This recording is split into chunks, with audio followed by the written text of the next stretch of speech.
Yeah.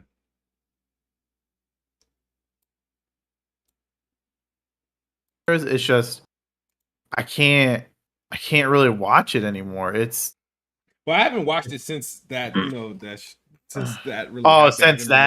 since that happened. Yeah, because I was like, damn it, they're gonna not cancel, but they're gonna They're gonna shut themselves down by everybody wanted them to come back and I guess to have their childhood and stuff back. But it's just I don't know. It's not entertaining. I think there's other better quality content out there that you can watch. Yeah, like myself, right? Exactly. Yeah. even though some of your takes smooth, I just gotta I don't get this, man. I stand behind all my takes. I know you stand all behind them, but that don't mean I gotta agree. You stick to your guns. It's all right. Xbox need to hurry up and put Paw Patrol and Peppa Pig on the thing. Quit talking about this Paw Patrol, Peppa Pig. Give me GoldenEye. Come on. I want fucking GoldenEye. GoldenEye. You know what I do? Right? I go to the Xbox store every day, right? And I search for like 3 games. I search in the store just to see if it'll pop up, right? I search for 007 or GoldenEye, right? Just to see if it's somewhere and you just can't pre-order it or buy it, right? And I search for hold on, I'm searching for GoldenEye right now. I think all you get's a movie. I think I checked the one. Yeah. I checked a week or so ago. The 360 game or the arcade one. Remember there was a Golden Axe game. Yeah, it's on the 360. But is it the remake Golden Axe, not the original Golden Axe? Oh, that's a good question. I'm not sure. Does it have a girl with titties on the cover? A girl with titties on the cover. If it don't have a girl with titties on the cover, it's the original Golden Axe. It's definitely a Sega vintage Golden Axe with a guy. Yeah, okay, yeah. There's a girl with titties in the back on top of a dragon, but it's it's not a whole lot of boobs there. No, there was the Golden Axe that they redid with the redhead chick. Okay. That was it was in super scantily clad dress. And I remember it didn't do too hot. It wasn't that great of a game. Yeah, I look for 007 GoldenEye. I look for Deathloop to see if it's gonna at least show up as it in a database. I'm wondering about Deathloop. There really hasn't been an announcement of that coming to Xbox. Nah. And we're 2 months away from that supposed year. Really? I look up. I wonder did Sony somehow get extra year off of that game for no reason? How they got Final Fantasy. My thing is PlayStation have some weird ass exclusivity, because you got to think about games like Godfall and what's the Godfall had an almost both 2 year, 18 right? months. They were 18. It's why is that necessary, 18 months, bro? It's I don't understand that shit. That shit is not necessary to have an exclusive that long. It's like PlayStation, you got all these games. You're the king of exclusive. What the hell do you need these third-party games to be on your platform for that fucking long to act like they don't exist anywhere else? It shit drives me nuts. The other game I'm looking for but Xbox need you could search up Pentiment, but even though Pentiment is not on the store yet to is Pentiment coming out this year? Yeah, it's coming out in November. Oh, see, I didn't know it was coming out, dude. November, man. That's gonna be a wait. It's gonna be a wait game for me because it's gonna be in Game Pass. I know it's gonna be a Game Pass, but I'm not gonna I liked how it looked, but there's just too much stuff that's coming out between not in November. November, there's not much coming out in November. Bro, God of War is all I need. I'm sorry, God of War is it for me. God of War is the game that I'm going to be playing for November. It's already Corey Baller's already they put out the thing that's it's going to be 40 to 50 hours, which is I believe double. I don't see why you gotta fluff the game like that. I don't need. Well, it's not being 50 hours, man. I don't think it's it's not it being fluffed out. It's that they're doing like instead of them doing 3 games, they're doing 2. So this is it. Like you're not gonna have whatever you're not gonna have a trilogy, at least in the Norse mythology. Like this is the end. So that's why they're instead of cutting content and making 3 games, they're just making 2. And then that's gonna be their Norse mythology, and then wherever they move from after that is a different mythology, which I think they were even thinking it might be like Egyptian mythology or something like that. Yeah.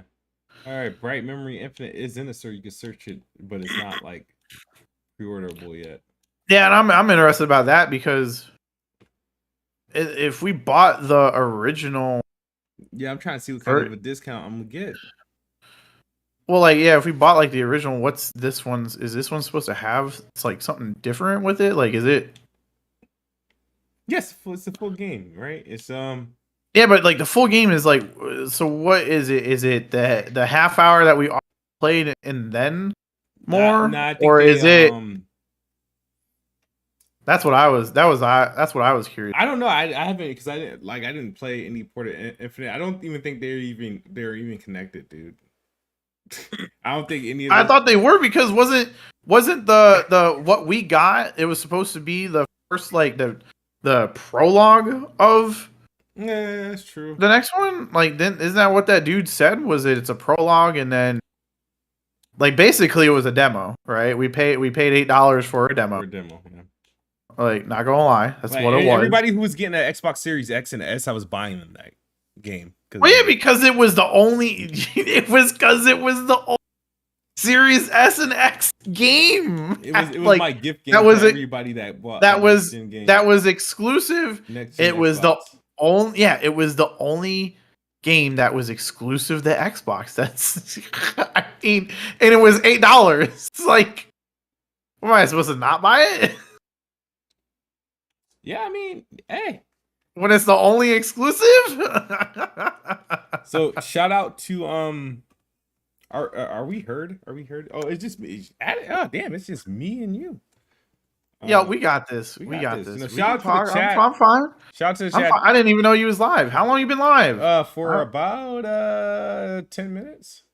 Oh shit. Hi chat. Tase TE. I'm just it's small. It's a little dude. You got the Ascent. You got some old ass gameplay out here. Yeah, there's some old ass gameplay. No, Addict did just dip. Where the hell's Addict? Yeah, I don't know where he went. Shout out, but he just had a podcast like probably that ran 2 hours also right before this one. Oh shit! So I was surprised that he was gonna sit in another one. Shout out to TZ the Beast, Legion. We got this. IMAX, Geek, Jay Jackson. Hit the like button, hit the share button, tell your friends and your friends. Yeah, we got 40. That we are. We got 47 people in here. We got 12 likes. Come on, baby. Yeah. So, all right. So there's a discussion that I had right on one of my videos. I kind of got frustrated. You know who NX Gamer is, right? I've seen some of his NX stuff. Gamer. Yeah. He does like Digital Foundry videos.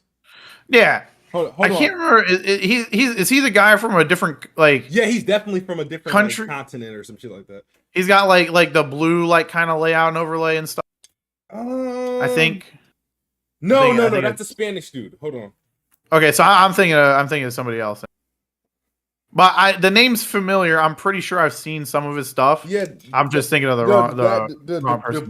The dude with the blue overlay. He does commentary on his videos. He just plays the music. Yeah. He just literally plays and shows you like the graphical detail, the resolutions, the frame rates. Yeah, NX Gamer. He doesn't do any he keeps everything pretty pretty kosher. Like this is what it is, and that's it. All the details he give you are in his description or the comment section. He doesn't give you. He doesn't talk. He just. It is what it is. There's nothing to argue, right? Yeah, I like that guy because he don't talk. I like his videos. And I like him, and I like the other dude. There's his. I think his name is VG.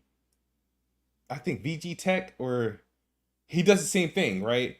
But he has no music. He just let the gameplay play. He does a frame rate test and a He does frame rate tests, and then he gives you the stats in a Google attachment in his description. And it's like the same thing. It's just like there's nothing really to argue. There's no room for opinion or anything like that. NX Gamer, he does like the same thing, but he commentates, but he goes like the extra mile to give you like these like intricate details of what they do, and he goes out of his way to compare them to his PC build, which is like a 2070 like Super, to see how the consoles compare to like like I guess at this point that would be a mid-range PC or something like that. And, like, yeah, I'd say a little bit, yeah, mid-size, yeah. Yeah, so but he gives you like details to the point. I feel like he gives you details that even in some cases Digital Foundry doesn't give you, which people can appreciate. It's the guy that the PlayStation fanboys use much more, because he tends to favor PlayStation, and he covers sometimes he covers what it feels like PlayStation exclusively, but he does do a lot of comparison, and he will highlight whenever wherever PlayStation have the advantage. But I don't mind it. I like his commentary. I think it's good enough. It's valid. His takes, and he kind of just gives you details, information that is not present from everyone. So he was doing a video because Horizon Forbidden West, I don't know if you noticed by now, but Horizon Forbidden West got an update to run at like above 60 FPS, and they got like a 40 frames per second mode now. Yeah, the balancer. Yeah, I forget what that mode's called. Some balance with the VRR. Yeah, mode, yeah. It's like yeah. how they did like with Spider-Man and Ratchet and Clank, where if you're playing on 120 hertz, you can do the 40 frames, instead of playing at 30 frames, but you're doing it in like the quality mode. So, which is cool. I mean, a lot of people are happy about that. I've never, honestly, in my opinion, I'm not saying it's better. I never saw the big deal in 40 frames per second as like a target. I know it's 10 frames better than 30 frames per second, but I've just never really thought anything of it. It's like, all right, well, cool, right? So in his test, he's showing off Horizon Forbidden West, and he's like commenting on how other PlayStation studios have adopted this method, and they're getting they're doing different tricks with the PlayStation and hitting these performance metrics. And in this video, he says that Xbox is doing absolutely nothing, and he says like he's not trying to make it like a console war, but I'm like, the comment's not really like necessary because you're covering a PlayStation exclusive game. You're not even doing a platform comparison.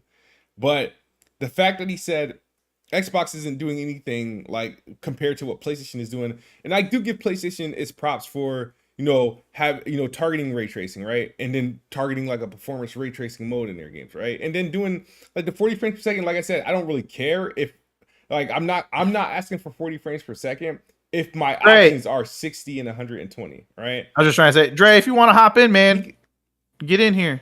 All right. So he's and my bad, NX Gamer does work for IGN as well. He's not an IGN employee because he steps in. But he's like a freelancer. Yeah, he does a couple videos. Yeah, okay. So I believe, I recognize the name now when you said it was that guy. So he so when he said that, I'm like, well, how can he really say that? Because now I get it. I get like, some of the things like, all right, so Xbox doesn't have 40 frames per second options, but all the Xbox games that they did enhance, you either playing at 60 or you're playing at 120.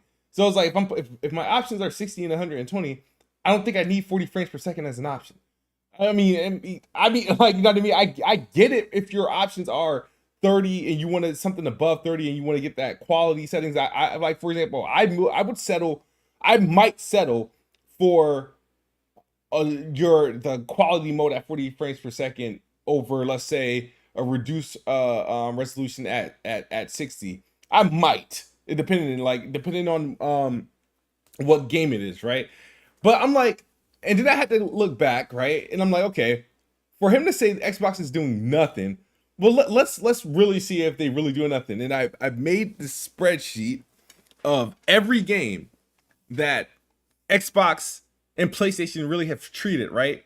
The games I excluded were games that are obviously like third-party games that were like that were boosted or that did upgrade. I only did like games that have some sort of exclusivity or first party to PlayStation. So for example, MLB The Show exists, right? But I put that on the PlayStation side because there was next gen versions of these games and whatnot.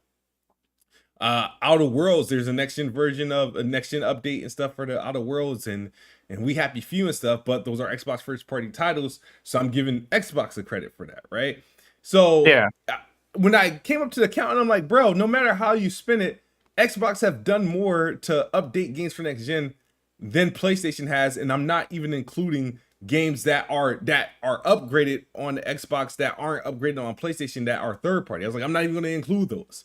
I'm only going to include that Xbox has a hand in, and that's games either made by their first party studios or games made by their pretty much games that are made by their first party studios or games that are exclusive to the platform that has been upgraded. And I did the same thing for PlayStation, and Xbox had more enhancements. They have more back-compat enhancements, and they have more games at a more higher frame rate target. Now, I do give PlayStation credit for having, like, obviously the ray tracing thing, because they have more games that was targeting internally ray tracing than Xbox, and they have more next-gen native games than Xbox, so I give them credit for that. And they got more 40 frames per second games, but overall, no matter how you count the count, those games are Xbox has more or has done more to enhance the games for the new consoles than PlayStation. And so I was a little like taken back when Michael or NXG was like, oh yeah, Xbox is doing absolutely nothing. I was like, man, the only thing they're actually not doing is giving you a 40 frames per second option, which at this point I don't mind if my options are 60 and 120. And then you also got to factor in this, like, right, PlayStation Plus. And the one thing, like, PlayStation Plus is attractive, right? The new PlayStation Plus model. I go in there and I pick a game, I download, and then there's certain third-party games I'd be looking at, like, what, maybe I'll give this a second run on PlayStation, right? But then That's what I've done, yeah. What ends up happening is, right, I look at all the games and I'm like, well, damn, it's not like Xbox, right? Because on Xbox, a lot of those games that I want to, like, delve into on PlayStation, they're upgraded on Xbox. These are still like last gen PS4 version, no 68 frames per second option and whatnot. They're not like boosted or anything. So, and that's where it comes to play. Like, oh well, yeah, like because I was like, what? I enjoyed Watch Dogs 1. Like, I do like Watch Dogs. This is my second favorite Watch Dogs. I don't like Watch Dogs 2, but I did enjoy Watch Dogs 1. And I was like, oh, I can easily, I'll run through this game, no problem. I can replay this. And then I realized, damn, this is it's not going to be the same experience I had on Xbox. On Xbox, it was 60 frames per second. But I don't think Watch Dogs is 60. It is. I know Watch Dogs 2 is. No, Watch Dogs 1 was got updated when they got the Bethesda, when the Bethesda games got updated. It was either the Bethesda games or the Xbox 20th anniversary. That's when it got updated in that patch. So, and that finalized all the Watch Dogs running at 60 frames per second. So right now, all Watch Dogs games on Xbox run at 60 frames per second. Watch Dogs 1, Watch Dogs 2. Watch Dogs 2 was the first one. And yeah, I remember that Watch Dogs 2. So I tried that. I didn't care for it because I don't like Watch Dogs 2 as a game in general. But when Watch Dogs 1 got it, that's when I was like, all right, I went back to that one and played it. It was a much needed upgrade, bro. A much needed upgrade. Still at its last gen resolution and whatnot, but that 60 frames helped it, dude. It helped a lot. But yeah, when you get a moment, try it. I don't think. Wait, you own Watch Dogs on Xbox or no? Yeah, I believe I do because I bought I played through Watch Dogs on Xbox when it first came out. Yeah. I believe I still have a copy of it on Xbox because didn't they give it, wasn't it in something free? Or I know I bought like the $120 edition of Legion and it came the first Watch Dogs code as well. Yeah, so in it. In that case, I should probably have an extra, because I got a review code for Legion. And I think with Legion, I got that's what the problem I'm having, right? Thank you for bringing that up because one of the expansions for Legion was Watch Dogs. It had the first guy in it, yeah. Aiden. But the save is broken. I don't know if they ever fixed it. You have to try to go back and see. But the problem is, for me to find out, I have to get to all the way back to the end, turn my Xbox off, turn it back on, and see if they launch me back 45 minutes into the game versus 3 hours into the expansion. You know what I mean? So, because I was enjoying the actual expansion, I thought it was dope, and the storyline, it worked well and whatnot. But I kept getting frustrated with them freaking, like, the save being like broken.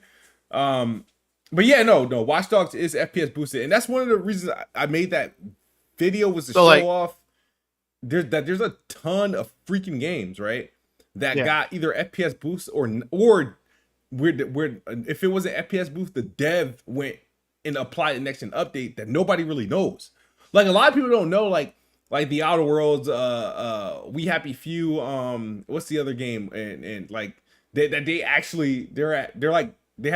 have next gen version, but they have been updated for next gen. Yeah, they got update to run and State of K2. Yeah, they look and run great, but there was no big like promotion there to show that off, right? It just kind of sort of happened. Just happened and then it went to the wayside. Yeah, I get you.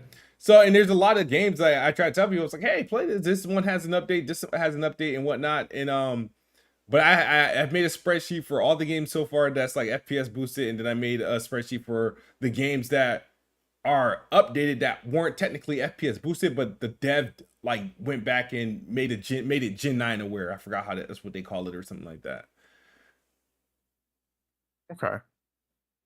Surge Rated Great says, it says 40 frames per second ain't nothing but a glorified 30 frames per second. Shit's still mad choppy compared to 60. Respect your opinion. I gotta agree with that too, because I remember when they did that, they did a 40 FPS mode. What was it on? I think Ratchet and Clank. Yep. I want to say it was the one that first got it, and I tried that out when I was playing. I was like, hell no, hell no. I'm not gonna sacrifice. Like, I don't know about you, but frame rate is like, I'm not gonna sacrifice frame rate for better resolution or ray tracing. It's just, it's not happening. I tried Spider-Man in its 40 frames per second mode. It's like, all right, I mean, I see where they're going here. You know what I mean? You get an extra boost and whatnot, but I can't validate 40 frames per second isn't 60. It's not 60. No, it's not. You know what I mean? So it's like, I didn't see where the hype was or why this is a big deal. So I prefer, like, when Spider-Man at first I played it just in straight performance mode, right? And then when they had the ray tracing update to have performance ray tracing, I tried that, but I still preferred the regular performance mode because it had more resolution. It had less reductions and less compromise than the performance ray tracing one. And like, the thing is, and I like the option of ray tracing. I'm glad that it shows up in games and whatnot. When games when they maximize on whatever they can do. But I feel like the trade-off for ray tracing most of the time is not that big of a deal, because the thing about ray tracing is I feel like the novelty wears off too quick for me. Now, playing games at 60 frames and 120 frames, that novelty doesn't wear off. What happens is, what it does to me is, like, the minute I play a game that isn't 60 frames per second, it's a bad thing, because it's like, dude, this doesn't feel like I need it to feel. It doesn't move. It doesn't rotate. The motion isn't where I need it to be. So as far as ray tracing, even though I think it's a cool option, but I want them to be able to find that balance where you can enable like ray tracing at good quality but maintain a frame rate. Like, for example, like games like Resident Evil 8, Resident Evil 7, which they were able to enable that and then keep their like frame rate target, and the ray tracing isn't really gimped. You know what I mean? Yeah. There was another game that had like Doom Eternal. Their ray tracing doesn't seem gimped, and they're able to hit their performance target. It's like this nice balance that is there. So, yo, Smirk Blade X, he says Spider-Man is 80 frames per second. Yeah, in the performance mode on a VR, when you're playing 120 hertz mode, you either get that frame rate on performance ray tracing or regular performance mode. The 40 frames per second is a quality mode, which pretty much where all the graphical settings is turned up to the max that they have it set at. In that mode is typically, in most games, is usually reserved for 30 frames per second. now they're doing raising it up to 40 frames per second if you're on a VR display, and they got 4 games to do it now: Ratchet, Spider-Man, Miles Morales, and now for I was about to say Forza, but Horizon Forbidden West. Hit the like button. Shout out to Verge Brizzle. Oh damn, I can't. It's 9 o'clock. And it's still us two. I'm actually surprised, old man. Wow. I can't believe, like, I'm still sitting here like, where the hell is everybody? Like, nobody even said anything in our DMs, like they weren't gonna be here. Yeah. Unless I wonder if everybody's still confused about the whole Monday. All right, guys. I guarantee you, because like I literally thought, so when we were on Weapon Wheel on Sunday, yeah, I literally thought Mondays when we were having the podcast. Yeah, so until you said no, it's not until August. Yeah, August 1st. Planet Xbox podcast is moving to Mondays. It's not by choice. You know what I mean? Obviously, I would prefer not to go on Mondays with Dirk Griggity and Cody Eastwood and stuff like that, but it is what it is. My options were either Monday or Saturday, and honestly, on a Saturday, I don't really feel like sitting in on a podcast. So especially not at that time of night, or like this time of night. Yeah, absolutely not. Monday. You're definitely gonna have like no panels there on a Saturday. Yeah, right, Saturday night. So we're gonna be moving to Mondays, and it won't be permanent because it's probably gonna be for about like 6 months, and then that is probably gonna change again to another day that becomes available. And this happens because my wife, she works from home, and we share the same space. I don't have a game cave or anything like that. So we share the same space. Her setup is, I think, a little bit behind mine, and I can't be having a full-blown conversation with her being on the phone and then vice versa. I can't have her conversation in the middle of the podcast. Her schedule changes like every 6 months, and I kind of have to adjust from there. I could move myself into the living room, but then I got to deal with my kids, right? So it's just like, it is what it is until, I get, my space situated, hopefully get a house or something like that, and then like I take over a basement or something like that, who knows. But until then, starting August 1st, Planet Xbox will be Mondays, and I would prefer to go a little bit earlier. And when I say earlier, like the target time, like 7:45, if possible. Try to beat the other 2 podcasts before. Hey, I'm up for 7:45, man. The earlier the better. Yeah, absolutely. I always gotta wait. I gotta wake up at like 4 a.m, so I'm always like dragging on Thursdays. Yeah, right. Yeah, Monday's hump day is like, not Monday, Wednesday's hump day. Like, today I worked extremely like late. Like, I was like, just like, I looked at the time like, well, damn, I got to do a podcast in like 30 minutes. What the hell? So I just had an exhausting day, but at least for Monday I could game, Saturday, Sunday, try to prepare, some gameplay and stuff like that. I've been doing a poor job gathering games. Yeah, you got the Ascent going on. I'm like, the Ascent is still one of my favorite games now. Shout out to it, like, it's on PlayStation now, so they're like, what I mean, people get on Xbox, right? For some of us not buying games and playing games through subscription, and Xbox being reason games flop. This game exists on PlayStation today. You can buy it at its full price. I think this game is what, $30 at 30. Dude, I very much enjoyed, like, the Ascent was like a sleeper for me last year. I put like 30 hours in that game. I want to go back and maybe reinstall it and see if so you have that same issue I have. Well, because like my achievements like got glitched and they wouldn't track, and I'm like, are they ever gonna update these and like fix these? Because I wanted to get all of them. I enjoy that game, but like there was like complete all side missions, and like no matter what I looked through. Like I looked through like multiple like threads and stuff of how many missions there were in this game, and like I had them all done, but yet for some reason they were all missed. Like for some reason that achievement wasn't unlocking for me. I still can't do that. Remember that place you brought me to? Oh, you still got that one spot locked? That one spot for some reason. That elevator is not like, and I'm like, how did I beat this game and still not have access to the thing? And still not have it, dude. See, like that's why I'm like, I love that game, but it had some it had some bugs that it didn't seem like the devs were like in a rush to fix them. To be honest, yeah. You're like, they're like, yeah, we'll fix them like a year. That's why I want to like maybe reinstall it and see if some of that stuff did Yeah, get I fixed. know. I tried doing that with. I tried reinstalling Murder Soul Suspect to see if it like maybe it just magically fix, or maybe running on new hardware would just fix whatever was wrong with the game, right? So I don't know if you ever played Murder Soul Suspect, but I got literally to the last part of the game, and you go to the dude's the spoiler alert. Well, it ain't like anybody can finish it. The game's broken. The last mission is fucking broken. I don't plan on playing it. But you get to the killer, the killer's house, right, and whatnot, and you gotta go to like the basement.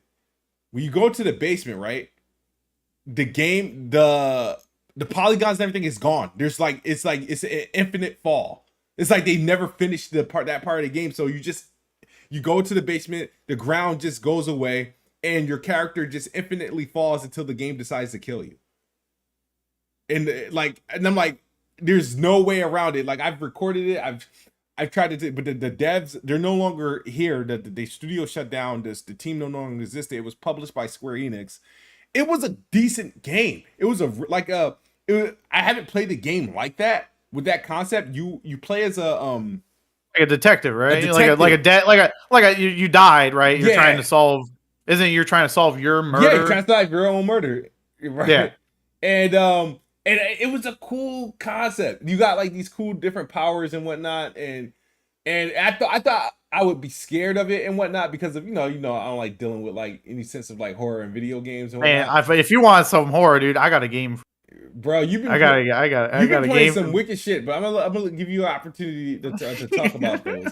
But yeah, it was a cool concept, and it was just still to this day disappointing that the game itself. I could not finish for the simple fact that the game is broken and it doesn't let me finish because you can't progress because that part of the game is broken. But you know what I mean? If anybody want to at least play at least 95% of the game, I mean, well, I think someone in chat said that they didn't have that glitch, so it seems like not everybody got it. I mean, it's how glitches work. Not everybody gets them. Yeah. So there's people out there that beat the game, but it's just unfortunate that you got stuck with whatever dumb glitch the game has. Yeah, unfortunately. But Alex PSX said you might have to delete everything through the cloud and play the game again. Well, like maybe like delete your save data from the cloud and maybe not run off the cloud, but maybe off the system. Maybe like resync the data. I don't know. So you had to do that for Peggle. I don't know. Maybe. I mean, worst case scenario, if you delete your save data and you have to play the game all over again, just don't play the game all over again. Yeah. Right now you're not beating the game with glitches are going on as it is. Yeah.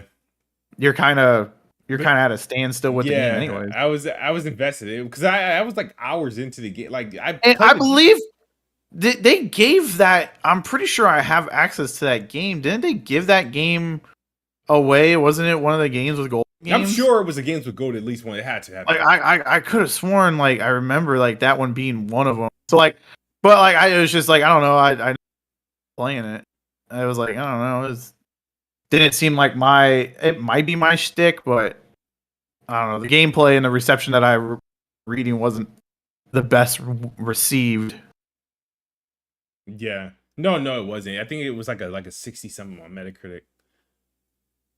I can see that. I can remember that. So what are these horror games you've been dabbling? I've been seeing stuff on the store and whatnot, and I think is Madison out? I saw that, but Madison came out last Friday. Okay. And so that is I'm working on a review for that for level 1.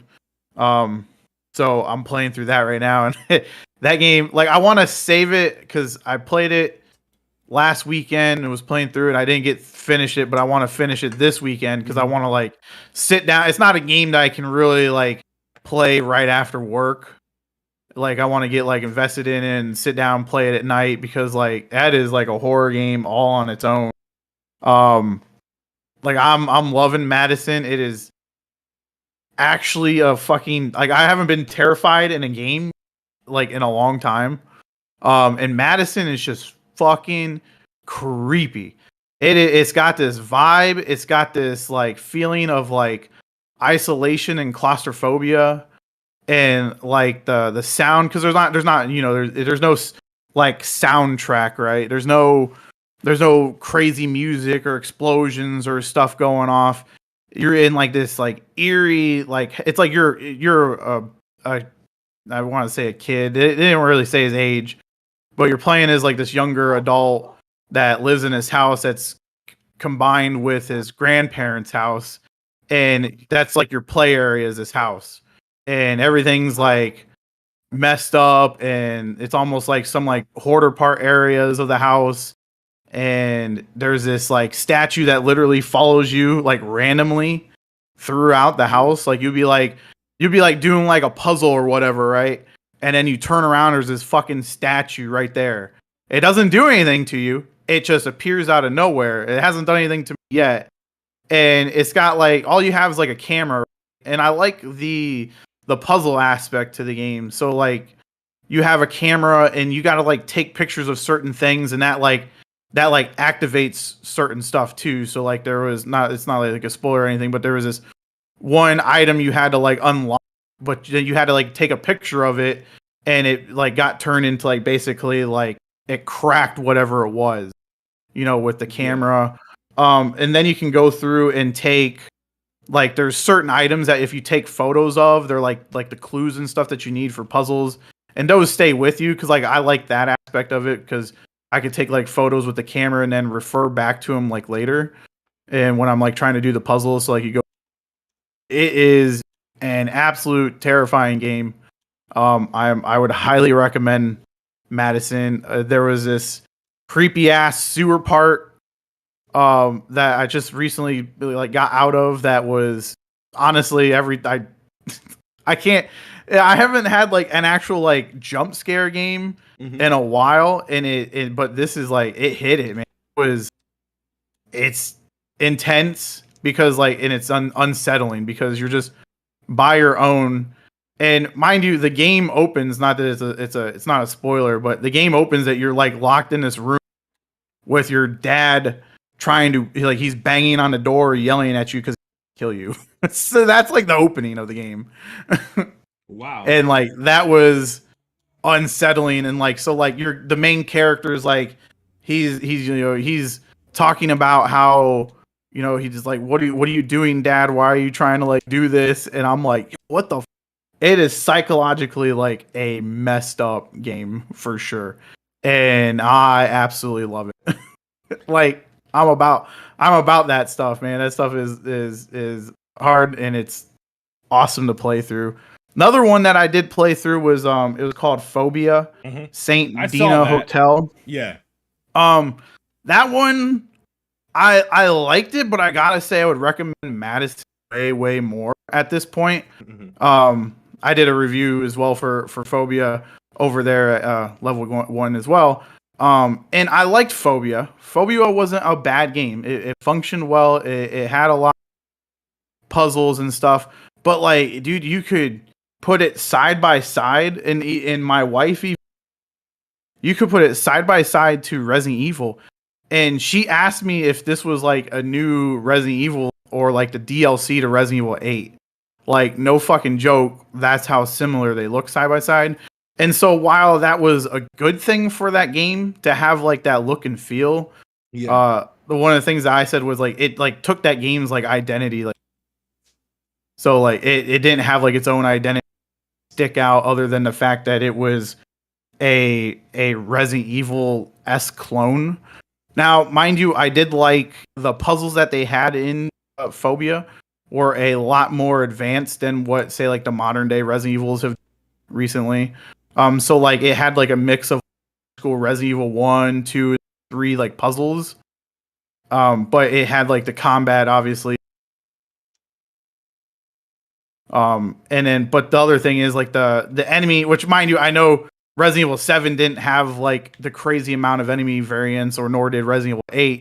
But sorry to interrupt you, bro. Oh, go ahead. I'm so sorry to interrupt you. No, you're all right. You're all right. Peppa Pig's on is available for Game Pass right now. Oh my god, here we go. Peppa motherfucker. You want to hear the biggest? If you don't knock it off. You want to hear the biggest? Wait, bruh. Listen to this. Oh, Blessing Dre's in here too? Yeah, Come on, guys. Listen to this, bro. What's up? My friend Peppa Pig has a quality and performance mode. No one gives a Come fuck. on. No one Yo, cares. Bless. You say no one cares, but Ask I'm the fucking audience playing. who the fuck I'm playing cares, Peppa bro? the Pig. Bless. I'm playing Peppa the Pig. Get the fuck out of here. Why does a trash game like that even have a quality and performance mode in the first place? No. It's got to run in 60 FPS or 100. It probably runs at 120. This shit better run. I bet it does. 300 For no reason. Why is it not 1,000 FPS? That shit probably looks like solitaire. Like, why the fuck? Yeah. Bless. We're having a nice, great conversation over here. You're bringing this negativity in here. Bro, he brought up Peppa Pig. Man, all right, man, I'm gonna head out, man. I can't stand it. Quit it. It's Peppa Pig, bro. Hell yeah, fucking Peppa Pig. Come on, I actually low key want. I want to play it. I ain't gonna lie. I'll play it. Yeah, I mean, I'll play through Peppa the Pig. My brother in Christ. You could create a black Peppa Pig. Hell ain't got nothing else to play, so I see why y'all play. Get the hell out of here, Dre. Wait, Get out of here with that dumbass. Is it blackface? Does it look like a Japanese character or a Japanese anime character from the 80s or 90s? They just got some skin tones that I can identify with. I just thought it would be like pink, but I'll do it. Let me put some glasses on them. But Dre, man, good to hear from you. Bless Red. Okay. What you Dre, bless us with your, what you've been doing, what you got going on. Nothing, man. They be playing the Goaty Knack. That's what he's been doing. I played that dog shit, man. And he wants to dog on us about Peppa the Pig. Bro, yeah, this man sit here play fucking Knack. Get out of here. That was the game of the generation, bro. It was. It really was. For PS5? Because that was yes they did. No. They did. It's 60 frames. Well, I think the game or is that just what it launched at though? It might have launched. Okay. But that game was just like, man, like I ain't gonna hold you, man. Some of that stuff was like kind of difficult. It wasn't difficult. It's just like the enemies hit hard, so that's the difficulty is that they take a lot of health. But I was cool on that. But then they had a fixed camera angle, and I was just that's the part I was just like, why? Yeah, that's what you have to get used to. Yeah, right. So I was like, nah, that's whack. So. But that's the last game I play. Ain't shit to play right now, man. Man, you lying? There's tons of stuff to play, Dre. You ain't just looking. I mean, I'm waiting until next week. That's when some of the good stuff drops on PlayStation Plus. You gonna play Forza Horizon DLC? It's always stuff to play. Nah, man, I'm not into racing games. I'm not into racers. I'm not into racing games either, but I really enjoy. It's one that takes the cake for me. Although I did play GT7, that wasn't terrible. That's the Hot Wheels DLC, right? Yeah, Hot Wheels DLC. Yeah. Dude, like them tracks. That looked fire. It look really good. That's why I'm like, because I didn't play Forza Horizon 3, and I believe that was the one that had a Hot Wheels expansion to it too. So I missed that whole experience. So I'm definitely excited to try it this time around. Yeah, it looked good. Yeah. So, Bless, man, what about you, man? What you been up to? What have you been playing? You still playing the Gears trilogy? I put that shit on hold. I'm playing on this Steam Deck, little bro. This shit is amazing. Man. Just stop lying, man. The playing at 30 amazing, frames it's amazing now. I'm not playing at 30 frames. Oh, you playing that 720p 60? Okay, I got you. I'm playing. I mean, I can, but I'm playing at 40 or 45 or 50. I change it to how I want because it's a PC. Man. You love to see it. So now 40s and 50s is the bee's knees. Now that's what's hot. I mean, to save battery life, yeah. There we go. I mean, I'm playing a game that the Switch could never run. I'm playing Tales of Arise on that shit. So. Yeah, I will say I Switch can run that game at 30 frames. I do be seeing Blessy. He is 450p, by the way. Yeah, I mean, yeah, that shit is the way that art style of that game is that with the art style of that game, lower resolution. Like I tried it on PC or on the Steam Deck because it is a PC. Like you could put it to 50% resolution. That shit looks god awful at 50%. That shit looks ridiculous. Lower resolution than that, it is unusable. So that on the Switch, nah, that shit is probably gonna look terrible. I mean, it's the Switch. I mean, And 90% of their games look terrible. So. Yo, Bayonetta 3 looks fire though. I don't that shit look blurrier than a mule. What you mean? That shit is blurry. Bayonetta I mean, 3 the is gonna win original. The original when they originally showed Bayonetta 3, that shit looked blurry. I was saying that shit when they showed it, and there was frame drops too. I was like, bruh, being a hater out here. And Bayonetta 3, I mean, it was true. Rewatch that video, bruh. This coming out October 28th, right? Yeah. Yep. Dude, October is month. Yeah, and what the hell? Which is crazy because I thought this year was turned out to be trash, and I still think this year is still sort of mid, but there's a ton of games in October coming out. So I mean, there's no shortage of what to play. Just finding what's going to be the game. I don't know. Yeah. Outside of God of War and Elden Ring, which came out earlier this year, I don't know what's the game. Bayonetta 3, baby. Yeah. Peppa Pig. Yeah, Bayonetta 3 Callisto. would be the default GOTY nomination for Nintendo Switch, and Callisto. Callisto's gonna be like December though, so Callisto is not gonna hit anything. But that game looks so good though. I'm not even into horror but like, games. I want that. I want that fire. I want the collector's edition, but man, $250. Nah, I'm good. I can't do $250. Man, I don't think I can buy collector's editions like I used to anymore. I don't think new IP should be able to have collector's editions to sell. I'm fine if they got collector's edition, but $250. And I'm sad that the Bayonetta, like, I was hoping that there'd be like some collector's edition for Bayonetta, and then they just got like an art book, which I mean, I might pick that, like like a statue or something. Or why you think that's smooth? The third one, because it's like, what do you like?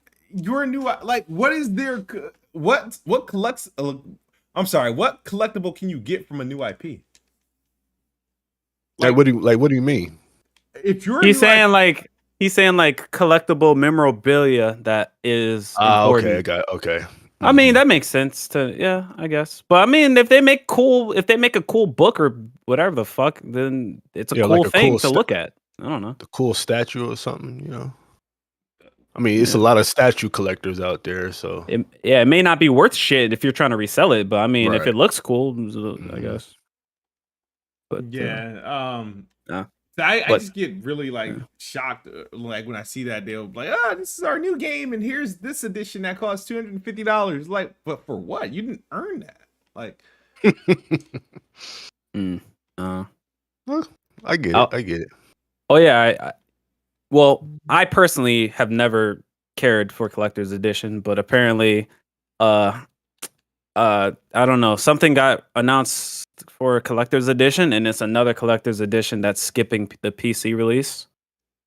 I don't really understand, but yeah. Callisto?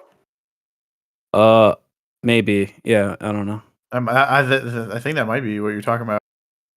Yeah, I don't know why they skipped the PC release, especially when half the time the collector's edition doesn't even come with the game. Well, that's my gripe with. So bro, just give you the stuff. Why?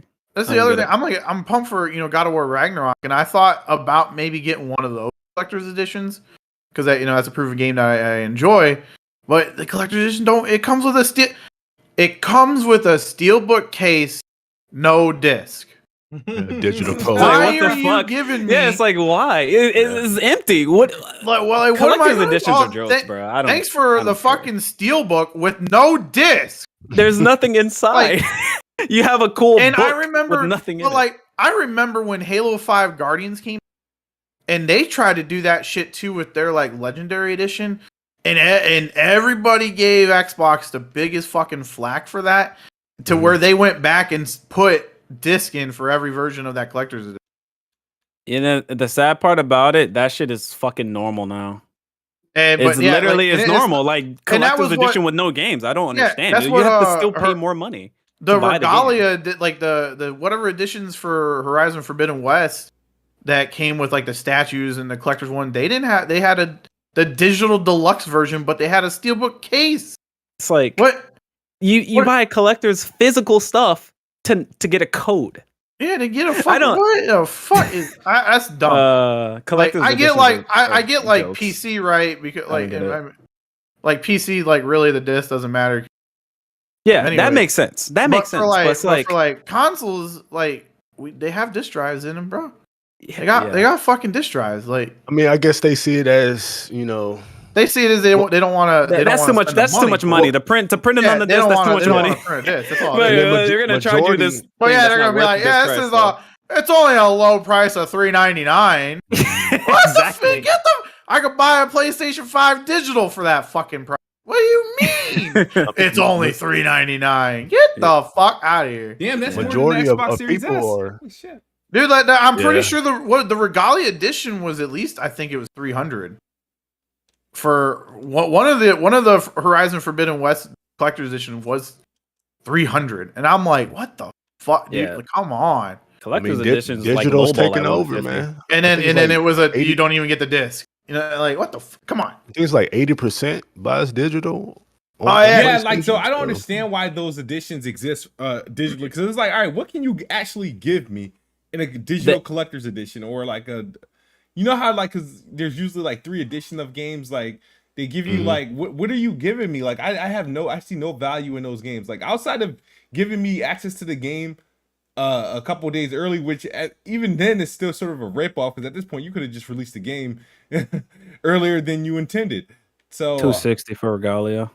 I mean, normally the digital deluxe editions come with like a pre-order bonus, or comes with something like in-game item. They used to do like what the dynamic themes, but PS5 don't even have that shit. Have dynamic themes no more. So yeah, I am sad about that. There's no dynamic themes anymore. That was like the only like I really like that. I'm a person that's guilty of buying the deluxe editions because I like dynamic themes, and they don't even have that for PS5, so it's a waste of fucking money. And that goes to the point of like, man, these games, they up the price of these games without upping the standard price a long time ago, man.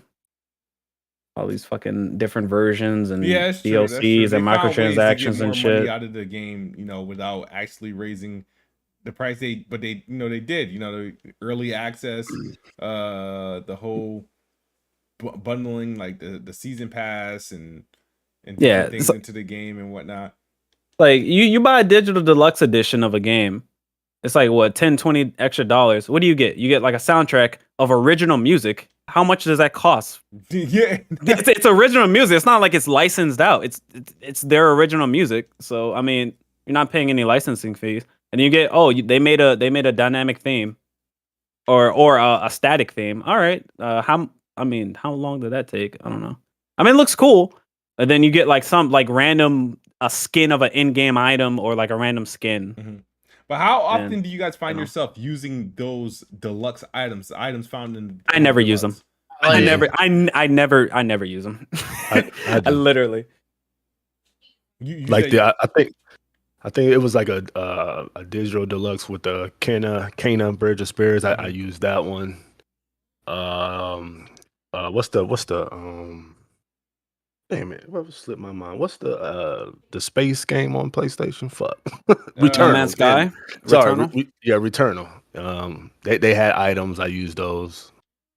9 times out of 10, if it comes with some kind of item in the deluxe edition, I'll use it. So like in God of War, it comes with like a couple armor sets. I'll use those probably.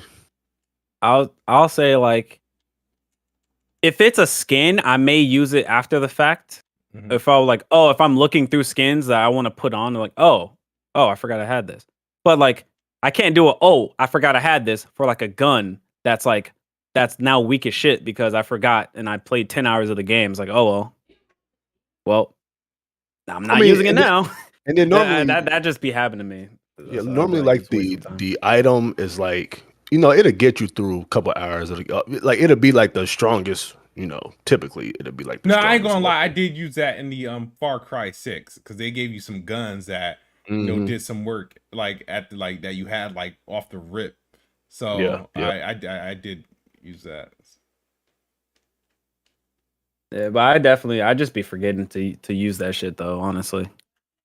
Like the skins sometimes I'll use them after the fact, but I never like it never crosses my mind immediately when I play a game. I'll play it for like 5, 6, 10 hours, and then I'll look into like, oh, let me switch up my skin. Mm-hmm. Oh shit, I forgot I had this the entire time. By that time, it's probably weak as shit at that point.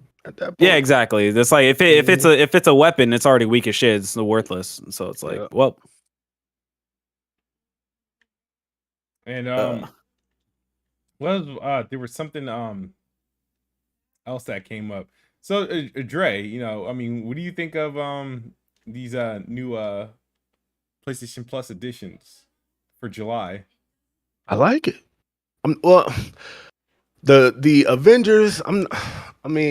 Because I remember the Avengers was in PlayStation Now, so so I guess technically it's coming back. They're bringing the PS5 version. I think is what it is. So Bar was capping for that shit again. Well, the entirety of it, of all the games, but you know, of course, you got Stray. Stray's a new game, so I'm definitely playing that. So I do have a question about because Stray's. So I don't, you know, I sub to the new PS Plus to literally get access to Stray on day one. Yeah. Mm-hmm. And my thing is, all things aside, the PlayStation community rages about how much they buy games to support devs. Yeah, I know you. And they're so excited for it to be on a fucking subscription service. But now we got that's $120 Stray, or even more, actually. That is coming day one onto this new platform that they've all raged about. Mm-hmm. Are they going to put their money where their mouth and support the dev? Support the game, buy it from the dev, or are these motherfuckers just going to be hypocrites and play the game day one? Because by their logic, PlayStation Plus. By that logic, the only way you can I need receipts, motherfucker. They're absolutely not buying. They're absolutely.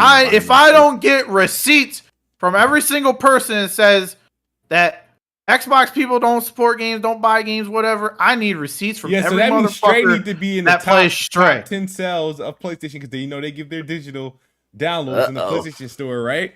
They do that. So I'm gonna say it's gonna be regardless about the PlayStation cappers. It's gonna be regardless because it's a cat game and Sony's been pushing it.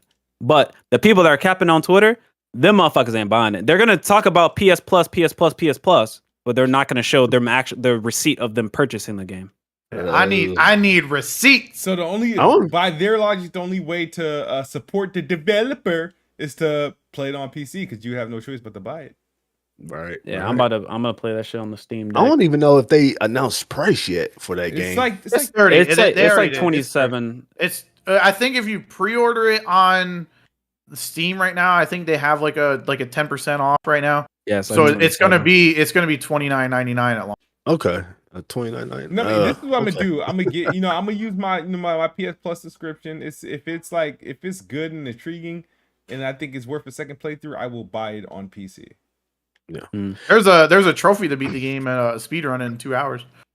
Yeah. I know, and that's the thing. Yeah. So this game is, really a 2-hour game. If you speedrun it, mind you, speedrun, you gotta when it has a 2-hour long trophy, that means the game can beat so that time. Your first playthrough is never gonna be right. 2 hours. At most 5 hours if you're gonna sightsee and shit. Like I would say 5 to 6 hours if they got a speedrun achievement of 2. Yeah. And that also depends on, you got to factor if there's like new game like that, because then you don't got you're more powerful or whatever upgrades you need. I don't know I'm not saying that that's what Stray has. I'm just saying for most games that do have that, like your new game plus mode is going to be like crazy fast to go through. Because I remember that was like the big thing about Spider-Man Miles Morales. That game took me about, I want to say 12 to 15 hours, my first playthrough. Yeah. Right. It's like a 6-hour game. Really. But I did the that story last short. Which it's still short, right? It's still like 12, 15 hours, but that was like me doing all the side missions, finding all the collectibles and stuff. And then my second playthrough was just New Game Plus. But since I had all my upgrades, I just literally ran from point A to point B and did all the main missions. I think it took 4 hours to do the New Game Plus mode. Yeah. Yeah. If you only do the story in the first playthrough, it's still only 6. Yeah. Mm-hmm. Yeah. So you do have those instances where just because it has that achievement, 2 hours right for every single person. It is going to be interesting though to see who plays it on Plus and who actually buys it. It's going to be, I think, a people 90. playing I think it's going to be 90-10. I think so too. 90-10 split. Motherfuckers gonna have amnesia and they just forget that they were talking shit about Xbox gamers. They'll be like, "Oh shit, I forgot. Damn, I should actually buy the game." He's like, they're gonna cap about PS Plus, and then somebody's gonna like say some shit in their comment section. It's like, "Oh shit, don't you support the developers though? Fuck, let me buy the game now." Fuck. This is why I said in the beginning. I was like, all I want is third party games in the subscription. So I'm playing it in Plus because that's essentially which you keep, but I wanted. You keep it real though. Yeah, I mean that's the difference between you and a lot of these people, that you don't bullshit. That's what I wanted, and hopefully they keep delivering. I want the bigger games, but these indie games will do in the short term, but. And they got the Assassin's Creed games going in that hole too. Oh, you had 2 hours. You had 2 years to play those, Dre. If you didn't play them then, well, you didn't care about them now. That's everybody's logic about games and subscription service. I've played all Assassin's Creed games except for Revelations. That's the only one. Why you hyped about that if you've already played them? Then why are you hyped about? Well, because they got Revelations was all right. First off, it was not good. It was the weakest entry. Unity has the weakest. You lost your fucking mind. No, it was the weakest out of that CO collection. I would say maybe I'll accept that, but saying it's the weakest Assassin's Creed is fucking a lie. No. I want to say not the weakest Assassin's Creed. I'm saying out of Ezio, that was definitely his weakest entry. I can see that opinion. I can see that. Well, I'll say it's definitely still a great game, but 2 and Brotherhood are just OD. That's why. Leagues above. They're just OD, but that's still a great game though. And then Unity is 60 frame. I think they got that. Nope, it's not. Frame. No. That's what Trailer Smooth was just telling me that. I thought it was 60. You have to try it out, Dre. Let us know. You have to have the disc. Because remember, the game. Oh yeah. You have to have the disc without any patches. So the original. Yeah. So code. it's only right now. That's that 60 dog FPS shit. is only exclusive for the Xbox right now. You should have got rid of that Xbox, Dre. Bruh. Come back. Hold on. So you saying they could have been did that, honestly. I have to have the disc, the PS4 disc, yes, to get the. And you have to deny the update because remember the game was originally unlocked. And what happened was the game, people complained because it was like, buggy and the frame rates are all over the place. Then they put a cap on the frame rate. So when Digital Foundry did their test, they were using a disc to, the unpatched code because they originally had an unlocked frame rate. And they would run it on PS5 and Xbox and they would run at 60.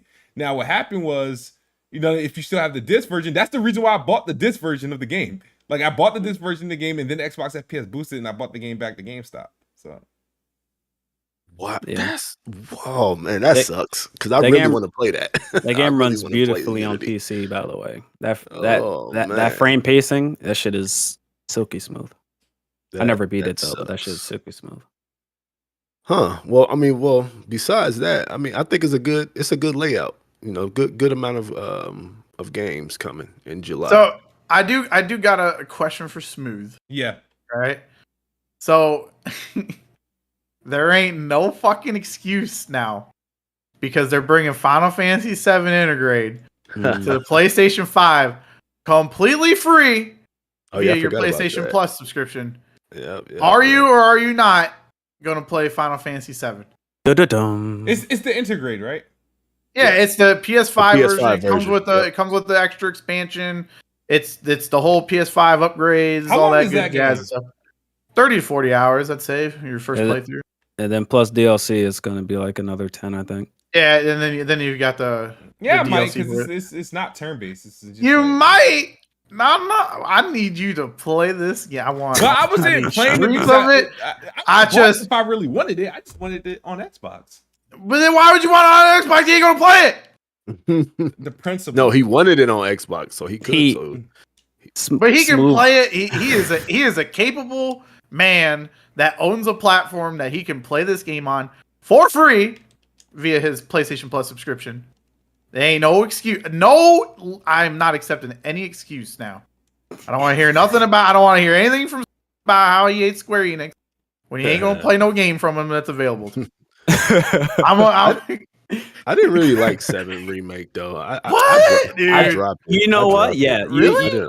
I didn't like it, dude. Yeah. I thought it was like I played it all in one weekend. We sat there. I remember I beat that game at 7:00 in the morning on a Sunday, and had to somehow go to sleep Sunday night to wake up for work Monday, and I fucked my entire sleep schedule because of that game. Yeah, and I couldn't put it down. I always had the hot take that game is not very good, and that's why I'm not going to play the sequel either. I don't care if it comes to PC or not. I don't think it's a hot take. It's your opinion. That's fine. I'm just shocked because I don't know. That game I was so consumed in that I marathoned it in one weekend. Because Final Fantasy is probably one of the most overrated franchises. Here we go. Here we go. I'll say what I don't like about it is the middle. There's a lot of padding in that game. Like there's like multiple chapters where it's just like fucking padding. I don't think the writing is very good. Like the voice acting is like it's like weird, like old Japanese stunted like anime voice acting. It's fucking awkward. And I don't think the writing's very good. I think some of the combat, like the combat in general, is really good, but I think some of the combat choices, like not being able to jump and there's flying enemies, is fucking like retarded. Like it's just stupid. What else? But yeah, like. There's other things I just can't think of, but yeah, those are the main gripes I have with where it's like I don't think the story is very intriguing. The voice acting is honestly pretty terrible, and yeah, I mean, music is good and graphics. Oh yeah, and the graphics. Oh yeah, the graphics were fucking Jesus Christ, hit or miss. Jesus Christ. I was posting like I had multiple screenshots of just like the game just looking like a PS2 game. Like people keep talking about the door this, door that. No, there's multiple areas in that game that look fucking terrible. It does look a lot better on PS5 compared to the PS4 version. It does look a lot better. Yeah, they did update some stuff, but there's still some stuff that they didn't update. Like you look at the skyboxes, it looks like a fucking picture.